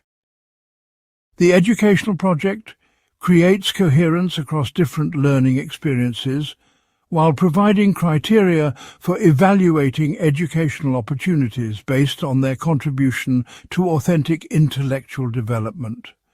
Parenting can represent a profound project of supporting another person's development, while simultaneously developing your own capacities for patience, wisdom, and unconditional love. Rather than simply fulfilling social expectations or meeting children's immediate needs, conscious parenting involves the ongoing project of creating family relationships that support everyone's authentic development and well-being. This project influences countless daily decisions about discipline, communication, boundaries, and family priorities, while evolving as children grow and family circumstances change. The parenting project creates meaning and identity that extends far beyond specific parenting techniques or achieving particular outcomes for children. Spiritual projects involve the ongoing attempt to develop deeper understanding of ultimate questions and authentic ways of relating to existence itself. Rather than simply following religious traditions or adopting spiritual beliefs, authentic spiritual projects involve sustained inquiry into questions of meaning, purpose, mortality, and connection that shape how you approach all aspects of life. These projects might involve formal religious participation, meditation practice, service to others, or creative expression, but they operate as comprehensive approaches to living rather than compartmentalized spiritual activities. Community projects demonstrate how individual self-creation can align with collective goals of creating better social conditions and relationships. Someone committed to building more just and sustainable communities might engage in various forms of activism, mutual aid, cultural work, and relationship building as expressions of a larger project of contributing to positive social change. This project would influence personal choices about consumption, work, relationships, and political engagement, while connecting individual authenticity to collective responsibility and shared human flourishing. Projects can also become inauthentic when they serve primarily to avoid existential anxiety rather than express genuine values and aspirations. Someone might pursue achievement, accumulation, or recognition not because these goals reflect their authentic desires, but because success provides temporary relief from confronting deeper questions about meaning and mortality. These inauthentic projects often generate frustration and emptiness even when they achieve external success, because they do not serve the person's genuine development or contribute meaningfully to human flourishing. Distinguishing authentic from inauthentic projects requires honest examination of motivations and outcomes over time. The evolution of projects over the lifespan reveals how authentic self-creation involves both continuity and change as people encounter new circumstances, develop new capacities, and gain deeper understanding of their values and possibilities. A project that serves authentic development during one life stage may need to evolve or transform as circumstances change and new possibilities emerge. Someone whose early career project focused on establishing professional competence might later develop projects emphasizing mentorship, creative expression, or social contribution as their skills and perspective mature. Projects can also conflict with each other, creating internal tension and difficult choices about priorities and resource allocation. Someone committed to both artistic expression and family relationships might struggle to balance the time and energy required for creative work with the demands of parenting and partnership. These conflicts cannot usually be resolved through perfect balance, but require ongoing conscious choice about priorities and creative approaches to honoring multiple important commitments. The tension itself can become a source of growth and deeper understanding of authentic values and possibilities. Understanding the project structure of human existence ultimately provides a framework for creating coherence and meaning across the complexity of modern life. Rather than treating life as a series of disconnected experiences or competing demands, organizing choices around authentic projects creates continuity and direction that can withstand setbacks, transitions, and changing circumstances. Projects provide criteria for evaluating opportunities, relationships, and commitments based on their contribution to meaningful self-creation rather than just immediate pleasure, social approval, or external success. This approach transforms daily decisions into opportunities for authentic self-expression, while creating the sustained engagement necessary for developing genuine expertise, relationships, and contributions to human flourishing. The practice of identifying and committing to authentic projects requires ongoing reflection about what directions genuinely serve your development and contribute meaningfully to the world beyond your immediate self-interest. This involves examining whether your current activities and commitments reflect chosen projects or simply habitual patterns, social expectations, or avoidance of more challenging but authentic possibilities. Authentic projects emerge from the intersection of your deepest values, your developing capabilities, and your assessment of what the world needs from your particular contributions and perspective. Part 17. Existentialist Aesthetics and the Creation of Beauty. Art and aesthetic experience occupy a unique position in existentialist philosophy because they represent pure forms of human creation that demonstrate the possibility of bringing meaning and beauty into existence without external justification or predetermined purpose. Unlike moral actions that can be evaluated according to their effects on others' well-being, or practical activities that serve functional needs, artistic creation emerges from the fundamental human capacity to create meaning and value through free expression. Jean-Paul Sartre, Simone de Beauvoir, and Albert Camus each explored how artistic creation and aesthetic experience provide models for authentic existence while revealing the challenges and possibilities inherent in human creativity. From an existentialist perspective, art matters not because it serves external purposes like entertainment, education, or political persuasion, but because it demonstrates the human capacity to create meaning and beauty within the apparent meaninglessness of existence. Artistic creation illustrates the fundamental existentialist principle that existence precedes essence because works of art exist before their meaning becomes clear, often remaining ambiguous and open to multiple interpretations throughout their existence. A painter begins with blank canvas and gradually creates an image whose significance may not become apparent until the work is completed, or may continue evolving as different viewers encounter it over time. The painting exists as a physical object before its aesthetic or symbolic meaning becomes established, demonstrating how creation can occur without predetermined purpose or guaranteed significance. This process mirrors the broader human condition of existing before knowing what that existence means or what purpose it might serve. The freedom and responsibility involved in artistic creation provide a microcosm of existential authenticity because artists must make countless choices about form, content, technique, and expression without external authorities to determine correct approaches.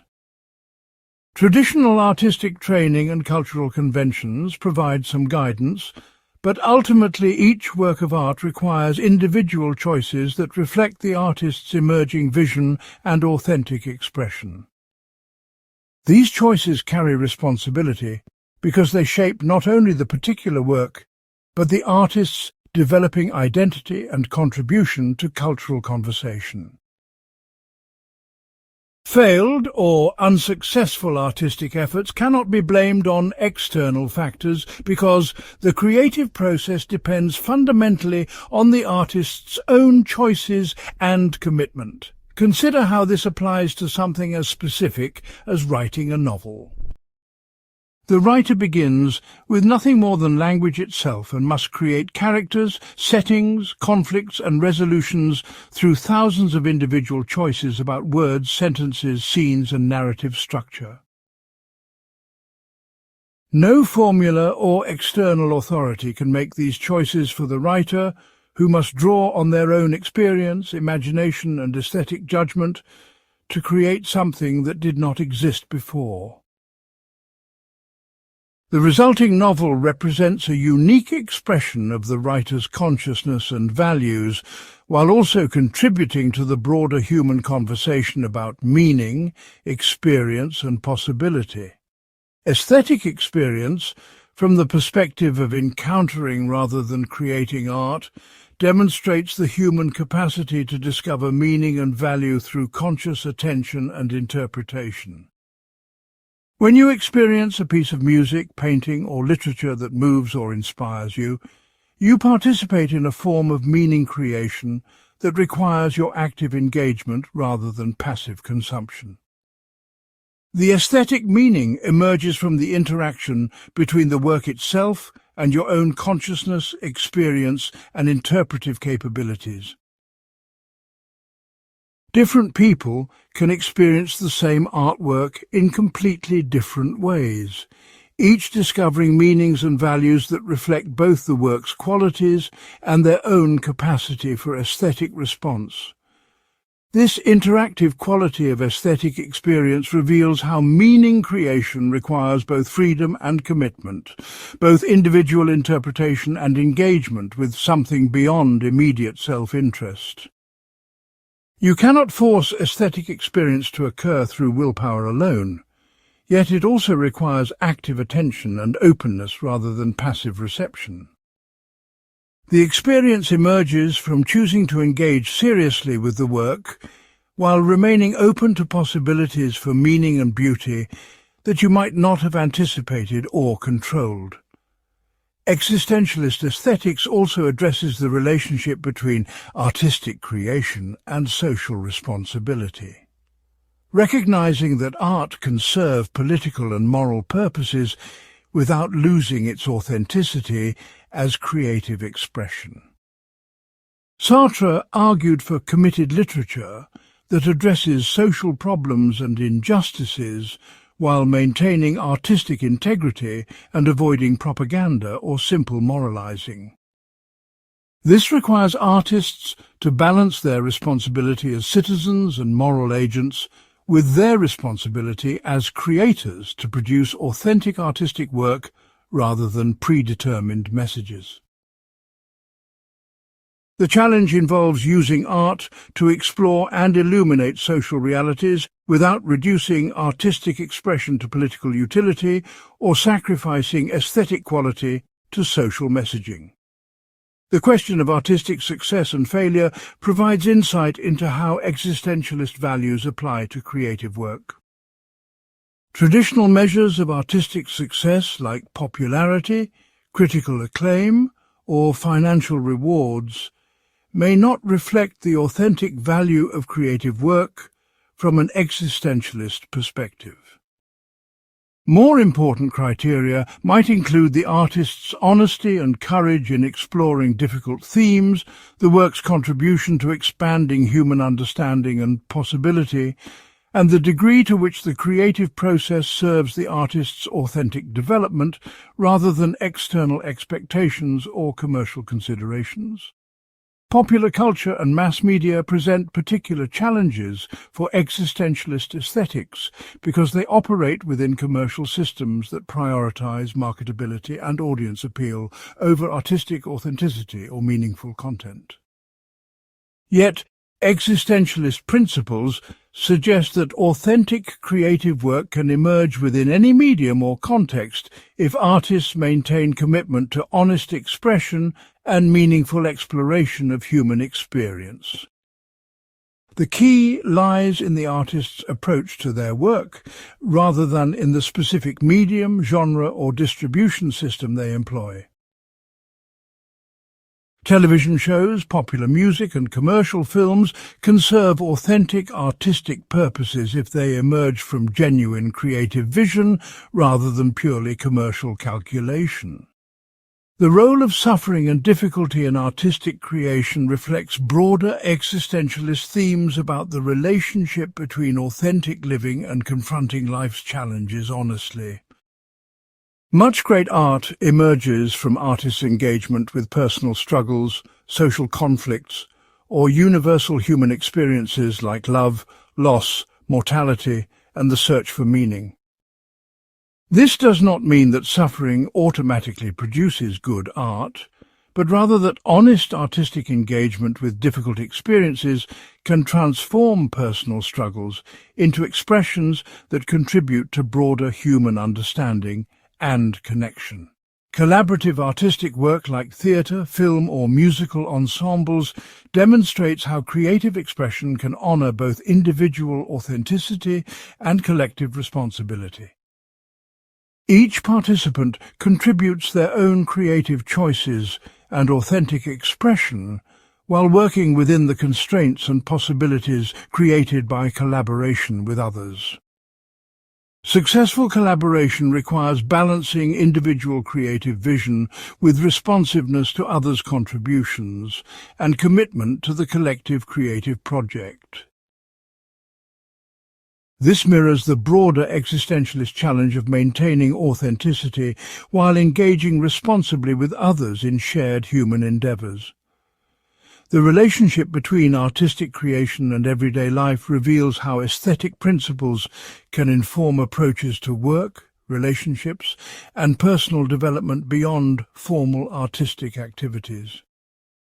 Living authentically involves similar creative processes of making choices that express your values and vision while remaining open to new possibilities and learning from experience. Relationships can become forms of collaborative creation where people work together to build connection, understanding, and mutual support through ongoing choices about communication, commitment, and shared activities. Understanding existentialist aesthetics ultimately provides insight into the human capacity for creating meaning and beauty as a response to the fundamental conditions of existence. Art demonstrates that meaninglessness does not eliminate the possibility of meaningful expression, that freedom can produce valuable creation rather than just anxiety and confusion, and that individual authenticity can contribute to collective human flourishing through shared cultural expression. Whether through formal artistic work or through the aesthetic dimensions of daily life, creative expression represents a fundamental form of existential authenticity that transforms the apparent absurdity of existence into opportunities for beauty, meaning, and human connection. The practice of developing aesthetic sensitivity and creative capability, therefore, becomes not just a specialized interest for artists, but a fundamental aspect of authentic human development. This involves cultivating attention to beauty and meaning in everyday experiences, developing skills for creative expression in whatever medium appeals to you, and supporting others' creative development through appreciation, encouragement, and collaboration. These activities serve authentic existence by exercising the human capacities that most clearly distinguish conscious beings from the rest of the natural world, while contributing to the cultural resources that support everyone's search for meaning and beauty. Part 18. The Question of Suicide and the Value of Life. Albert Camus began his essay, The Myth of Sisyphus, with the declaration that there is but one truly serious philosophical problem, and that is suicide. This startling statement reflects the existentialist recognition that the question of whether life is worth living becomes unavoidable once you acknowledge that existence has no predetermined meaning or cosmic purpose. If the universe provides no inherent justification for human existence, if death eliminates all achievements and experiences, and if suffering and absurdity characterize much of human experience, then why continue living? Camus argued that honestly confronting this question and choosing life, despite its apparent meaninglessness, represents the fundamental act of existential courage and the foundation for authentic engagement with human possibilities.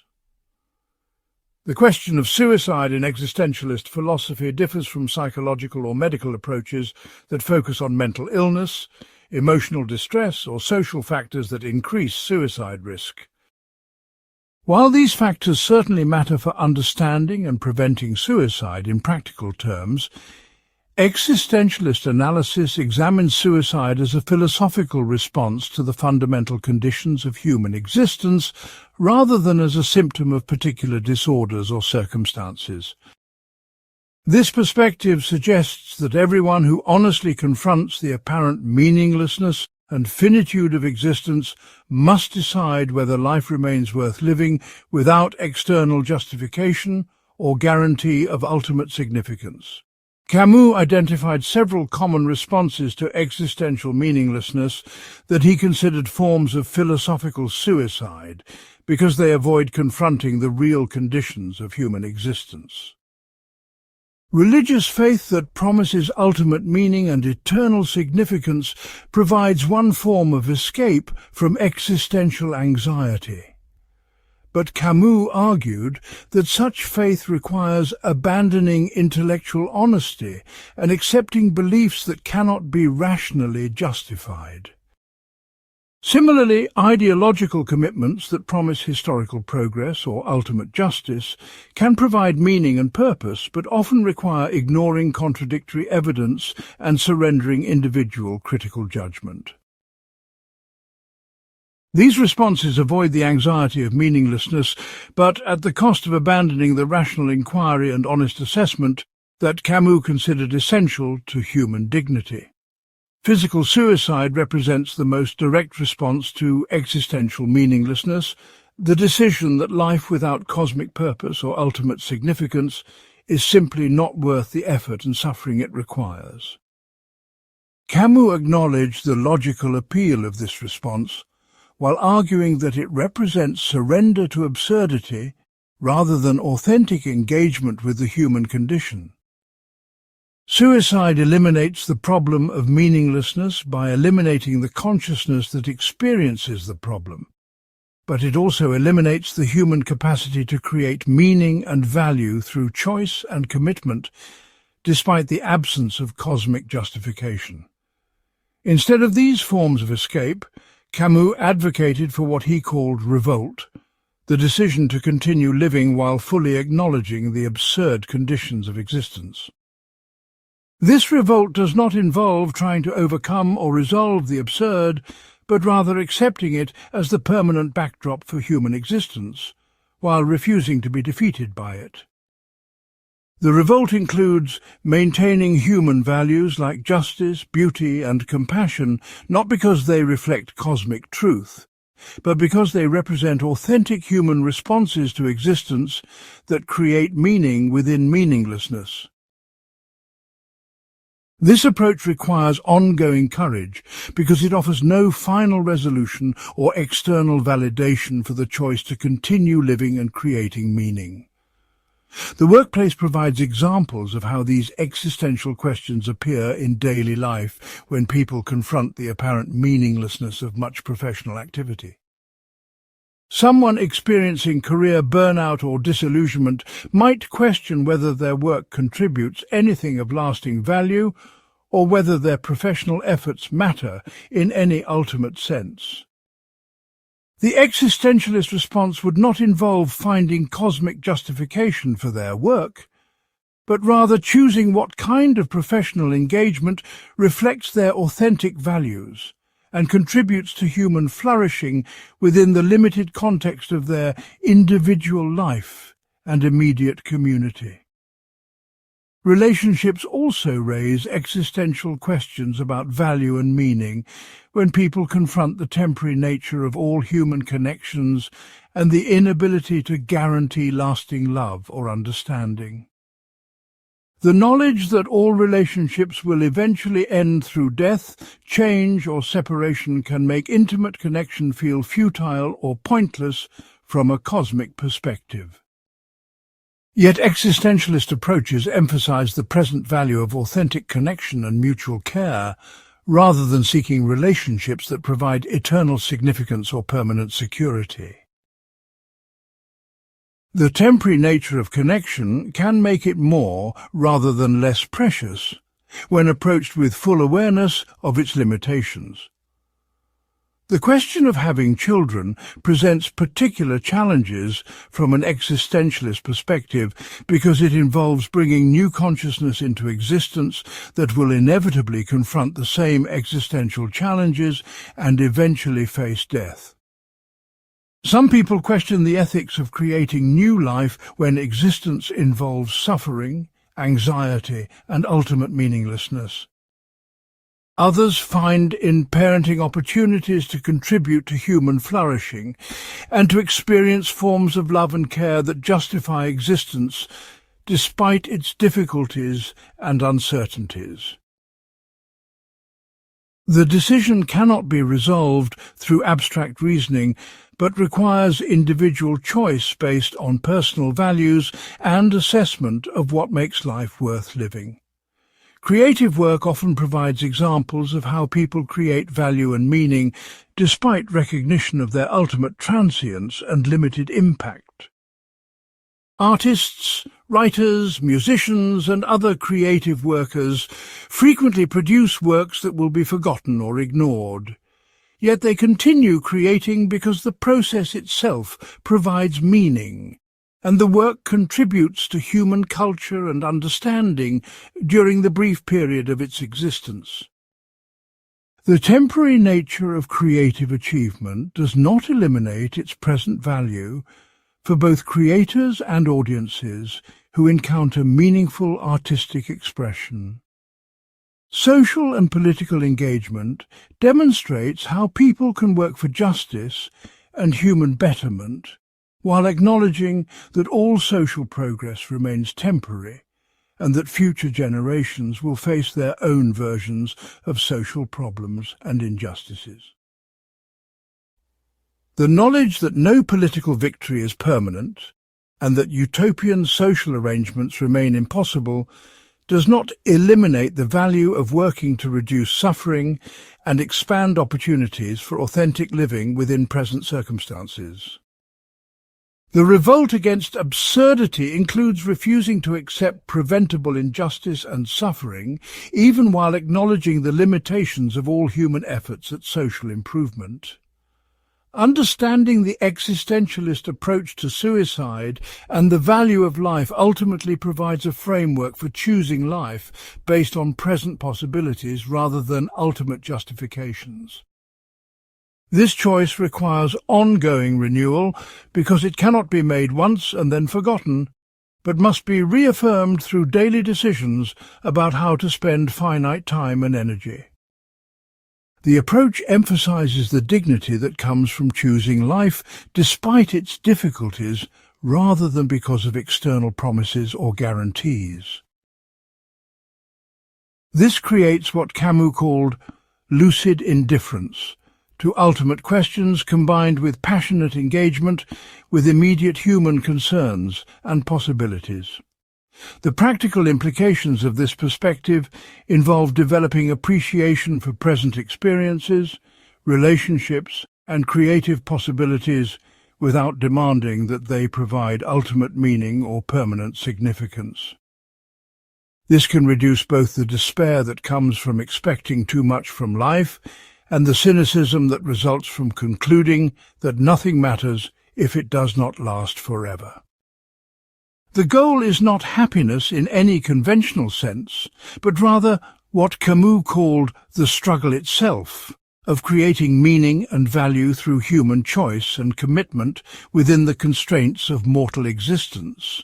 This approach to the question of suicide and life's value transforms how you understand both success and failure, both joy and suffering, by placing them within the context of a life that is valuable because it is consciously chosen and authentically lived, rather than because it achieves particular outcomes or receives external validation.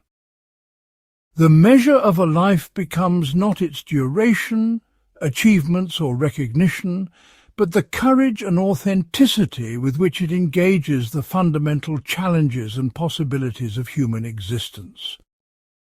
This creates space for finding value in ordinary experiences and relationships, while maintaining engagement with larger questions about meaning, justice and human possibility that can never be definitively answered but continue to motivate authentic living. Part 19. Living without hope, but not without meaning.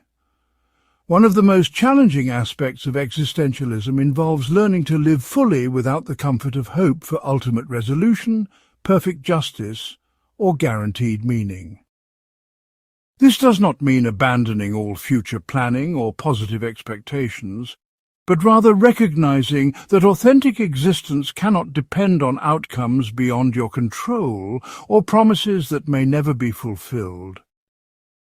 Albert Camus distinguished between hope, which he saw as a potentially dangerous illusion that prevents engagement with present realities, and meaning, which emerges from conscious commitment to values and actions that enhance human dignity and possibility within current circumstances. This perspective requires developing what might be called hopeless engagement, the capacity to work passionately for improvements and possibilities, while accepting that progress is neither guaranteed nor permanent, and that even the best human efforts may fail or be reversed by forces beyond individual control. Hope, in the sense that existentialists critique, involves expecting that life will eventually make sense, that justice will ultimately prevail, that good actions will be rewarded, and that human suffering serves some larger purpose. These expectations can provide psychological comfort and motivation for perseverance during difficult periods, but they can also prevent honest engagement with present realities and lead to devastating disappointment when life fails to meet these expectations. More problematically, hope can justify accepting current injustices or avoiding necessary action by assuming that external forces will eventually resolve problems that actually require human intervention and commitment. Consider how this applies to social and political engagement. Traditional approaches to social activism often rely on hope that history moves toward justice, that truth will eventually triumph over falsehood, and that current struggles will ultimately lead to better social conditions. While these beliefs can motivate sustained effort and sacrifice, they can also lead to disillusionment and withdrawal when progress proves slower than expected, or when gains are reversed through political backlash or economic crisis. An existentialist approach emphasizes working for justice because such work expresses authentic human values rather than because it will necessarily succeed or receive historical vindication. Environmental activism provides a contemporary example of how living without hope while maintaining meaning might operate in practice. The scale of climate change and ecological destruction can make individual and even collective efforts appear insufficient to prevent catastrophic environmental collapse. Hope-based approaches might focus on technological solutions, political agreements, or cultural shifts that could still prevent the worst outcomes. Hopeless but meaningful engagement might involve pursuing environmental protection and restoration because such work expresses authentic values about human responsibility to the natural world, regardless of whether these efforts can prevent large-scale ecological disaster. Personal relationships reveal another dimension of living without hope, while maintaining meaning through ongoing commitment despite uncertainty about future outcomes. Romantic partnerships, friendships and family relationships all involve investing emotionally in connections that may not last and that cannot be guaranteed to provide lasting satisfaction or mutual fulfillment. Hope-based approaches to relationships often involve expectations about permanence, reciprocity, or emotional security that may not be realistic given the complexities of human psychology and changing life circumstances. Meaning-based approaches emphasize the present value of authentic connection and mutual care, while accepting that all relationships involve uncertainty, and that even the deepest connections may not endure. Career and professional development also illustrate the difference between hope-based and meaning-based approaches to life planning. Hope-based career strategies often involve expecting that hard work will be rewarded, that merit will be recognized, and that professional advancement will provide lasting satisfaction and security. While these expectations sometimes prove accurate, they can also lead to frustration and disillusionment when workplace politics, economic changes, or simple bad luck prevent expected outcomes. Meaning-based approaches emphasize choosing work that allows for authentic expression of skills and values while contributing meaningfully to human well-being, regardless of whether such work provides traditional measures of success or security. The question of legacy and lasting impact becomes particularly complex when approached without hope for permanent significance or historical remembrance. Many people derive motivation and meaning from believing that their contributions will outlast their individual lives and continue benefiting future generations. While some human achievements do persist across generations, most individual contributions are eventually forgotten, and even significant historical achievements can be reversed or undermined by later developments. Living without hope for lasting legacy means finding meaning in present contributions to human flourishing, rather than in expectations about future recognition or permanent impact. Parenting represents one of the most challenging areas for applying this approach because it inherently involves long-term investment in outcomes that cannot be controlled or guaranteed. Parents naturally hope that their children will be healthy, happy, successful, and able to create meaningful lives for themselves. Yet countless factors beyond parental control influence children's development, and even excellent parenting cannot guarantee particular outcomes or protect children from all difficulties and suffering.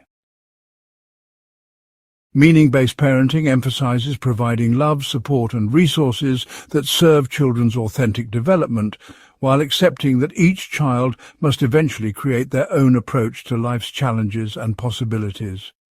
Creative work often exemplifies living without hope while maintaining meaning, because artistic creation cannot be justified through guaranteed outcomes or external validation.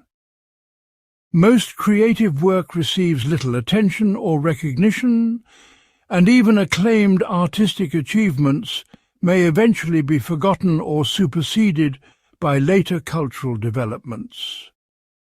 Yet artists continue creating because the process itself provides meaning through authentic expression of vision and perspective, regardless of whether the work achieves lasting significance or wide appreciation. The creative act becomes valuable for what it represents about human capacity for beauty and meaning-making, rather than for its ultimate cultural impact. Health and aging present ongoing opportunities for practicing hopeless engagement as physical capabilities inevitably decline. and medical interventions prove limited in preventing eventual death. Hope-based approaches to health often involve expecting that proper diet, exercise, and medical care will prevent serious illness and extend life indefinitely. While healthy habits certainly improve quality of life and may extend longevity, they cannot eliminate aging, illness, or death as fundamental facts of human existence. Meaning-based approaches emphasize caring for physical well-being as an expression of self-respect and responsibility, while accepting the limitations and uncertainties inherent in embodied existence. Educational pursuits demonstrate how learning and intellectual development can provide meaning without requiring hope for complete understanding or final answers to complex questions. Traditional approaches to education sometimes promise that sufficient learning will provide clear guidance for life decisions or comprehensive understanding of important subjects. In reality, deeper learning often reveals the complexity and uncertainty surrounding most important questions, making definitive answers more rather than less elusive. Yet learning remains meaningful because it develops human capacities for understanding, appreciation, and creative response to life's complexity, regardless of whether it provides the certainty or practical guidance that students might initially seek.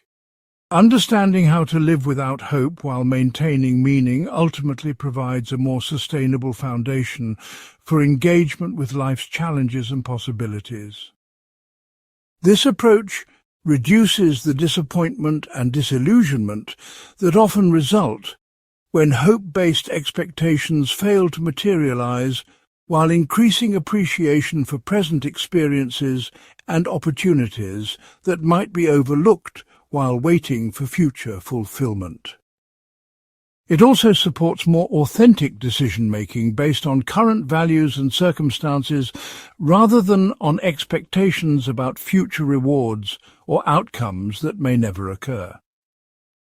The practice of hopeless engagement requires developing tolerance for uncertainty and ambiguity, while maintaining commitment to values and actions that enhance human dignity and possibility.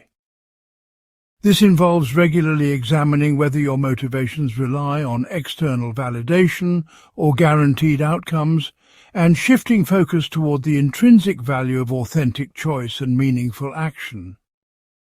The goal is not cynical resignation, but rather a more mature form of engagement that finds value in the quality of choice and commitment rather than in the achievement of particular results or the fulfillment of optimistic expectations. Part 20. The Courage to Be and the Practice of Authentic Existence. The final challenge of existentialism involves translating philosophical insights about freedom, responsibility, and authenticity into sustained practices that support courageous living in the face of life's fundamental uncertainties and challenges. Paul Tillich's concept of the courage to be captures the ongoing effort required to maintain authentic existence despite the anxiety that comes from confronting meaninglessness, finitude, and the weight of absolute responsibility for your choices. This courage differs from heroic bravery in dramatic situations because it involves the daily practice of choosing authenticity over comfortable conformity, growth over stagnation, and engaged responsibility over passive drift through socially prescribed roles and expectations. Developing this courage requires specific practices and perspectives that support your capacity to live fully without external guarantees, while creating meaning through conscious choice and authentic commitment to values that enhance human dignity and possibility. The practice of authentic existence begins with developing what might be called existential awareness, the ongoing capacity to recognize moments when you face genuine choices about who to become, rather than simply reacting automatically to circumstances or following predetermined patterns. This awareness requires regular self-examination of your motivations, assumptions, and habitual responses to determine whether they reflect conscious choice or unconscious conformity to external expectations. Daily situations like responding to conflict, making career decisions, choosing how to spend leisure time, or relating to family members all provide opportunities to practice conscious choice rather than automatic reaction. The key lies in recognizing these moments as opportunities for authentic self-creation rather than treating them as routine occurrences that require no reflection or conscious decision-making. Developing tolerance for existential anxiety represents another crucial aspect of authentic living, because the recognition of freedom and responsibility inevitably produces discomfort that most people try to avoid through various forms of distraction or self-deception. Rather than trying to eliminate this anxiety through entertainment, consumption, busyness, or other forms of avoidance, authentic existence involves learning to experience anxiety as information about situations that require conscious choice and authentic engagement. This does not mean seeking anxiety or remaining constantly uncomfortable, but rather recognizing that some degree of existential discomfort accompanies honest engagement with life's fundamental challenges and possibilities. The practice of taking full responsibility for your choices and their consequences requires ongoing development of what might be called response ability, the capacity to respond thoughtfully and authentically to whatever circumstances you encounter. This involves distinguishing between what you can and cannot control, while taking complete ownership of your responses to both controllable and uncontrollable factors. When facing setbacks, disappointments, or unexpected challenges, the practice involves asking not, "Why did this happen to me?" but rather, "How do I choose to respond to this situation in ways that reflect my authentic values and support my continued growth and contribution?"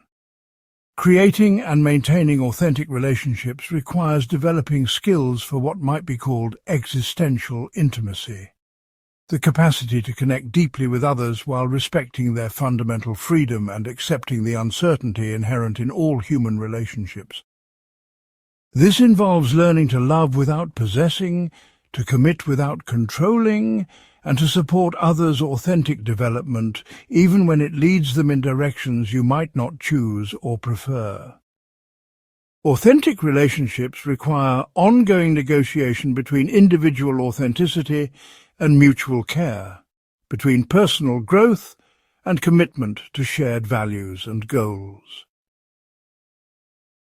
The practice involves regular communication about changing needs, evolving values, and the ongoing challenge of maintaining connection while supporting each person's individual development and self-creation.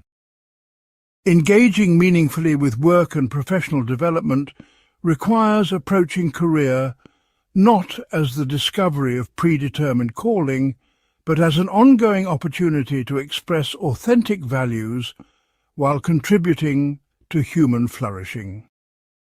This might involve choosing work that aligns with your emerging values and capabilities, finding ways to express authenticity within existing professional constraints, or gradually transitioning toward work that better serves your authentic development and social contribution.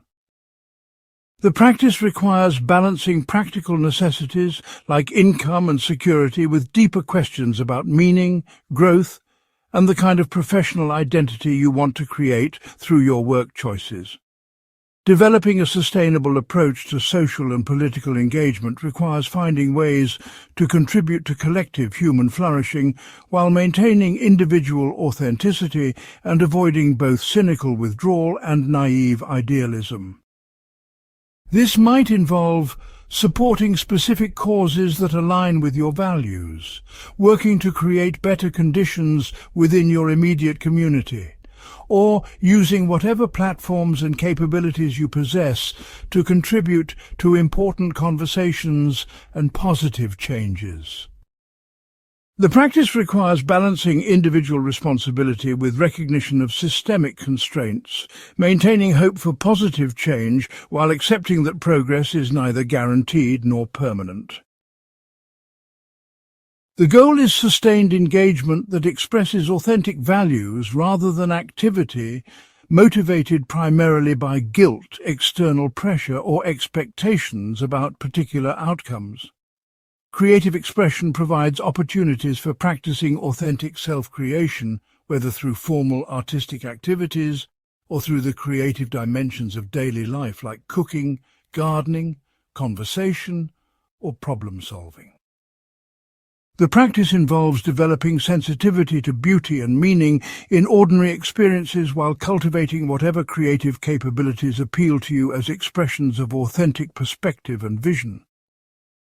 This does not require exceptional artistic talent, but rather willingness to experiment with creative expression as a form of authentic communication and self-development. Managing the relationship with mortality and finitude requires developing what might be called mortal wisdom, the capacity to live fully while maintaining awareness that time is limited and that all achievements and relationships are temporary.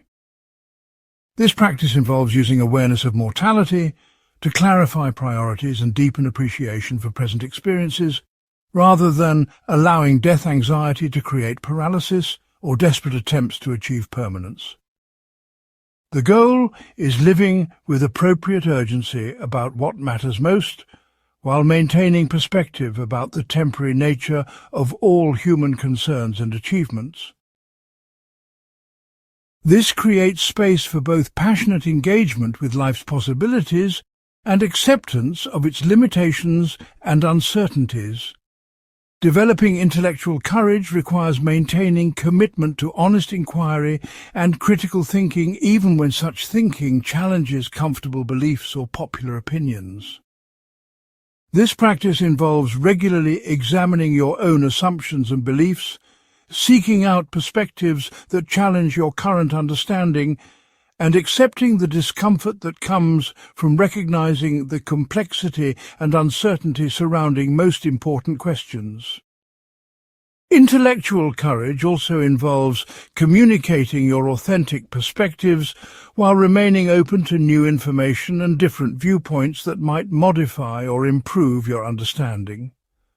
The ongoing practice of authentic existence ultimately requires developing what might be called existential resilience, the capacity to maintain authentic engagement with life's challenges and possibilities despite setbacks, disappointments, and the ongoing uncertainty that characterizes human existence.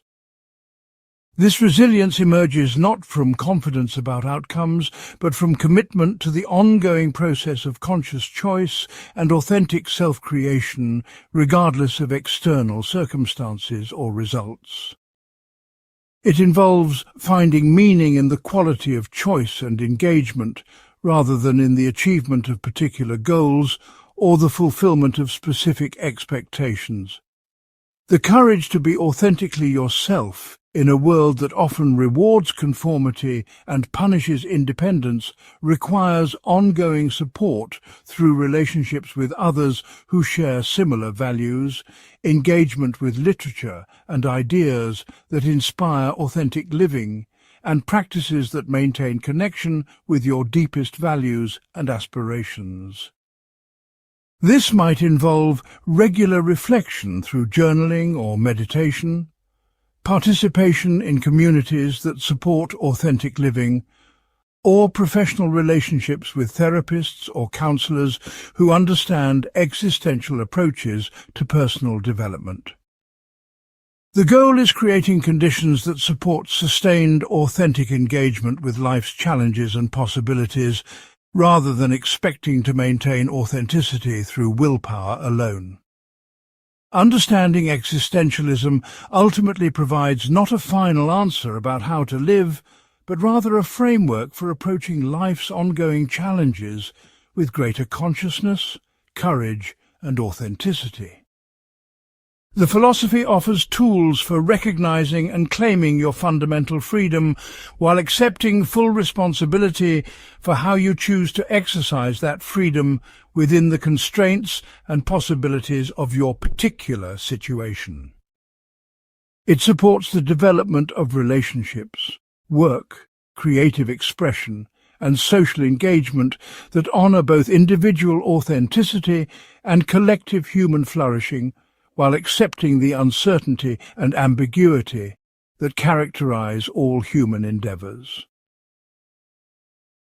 Most importantly, it provides perspectives that can transform the apparent meaninglessness of existence into opportunities for creating meaning through conscious choice, authentic commitment, and courageous engagement with the fundamental challenges and possibilities of being human in an uncertain but potentially beautiful world.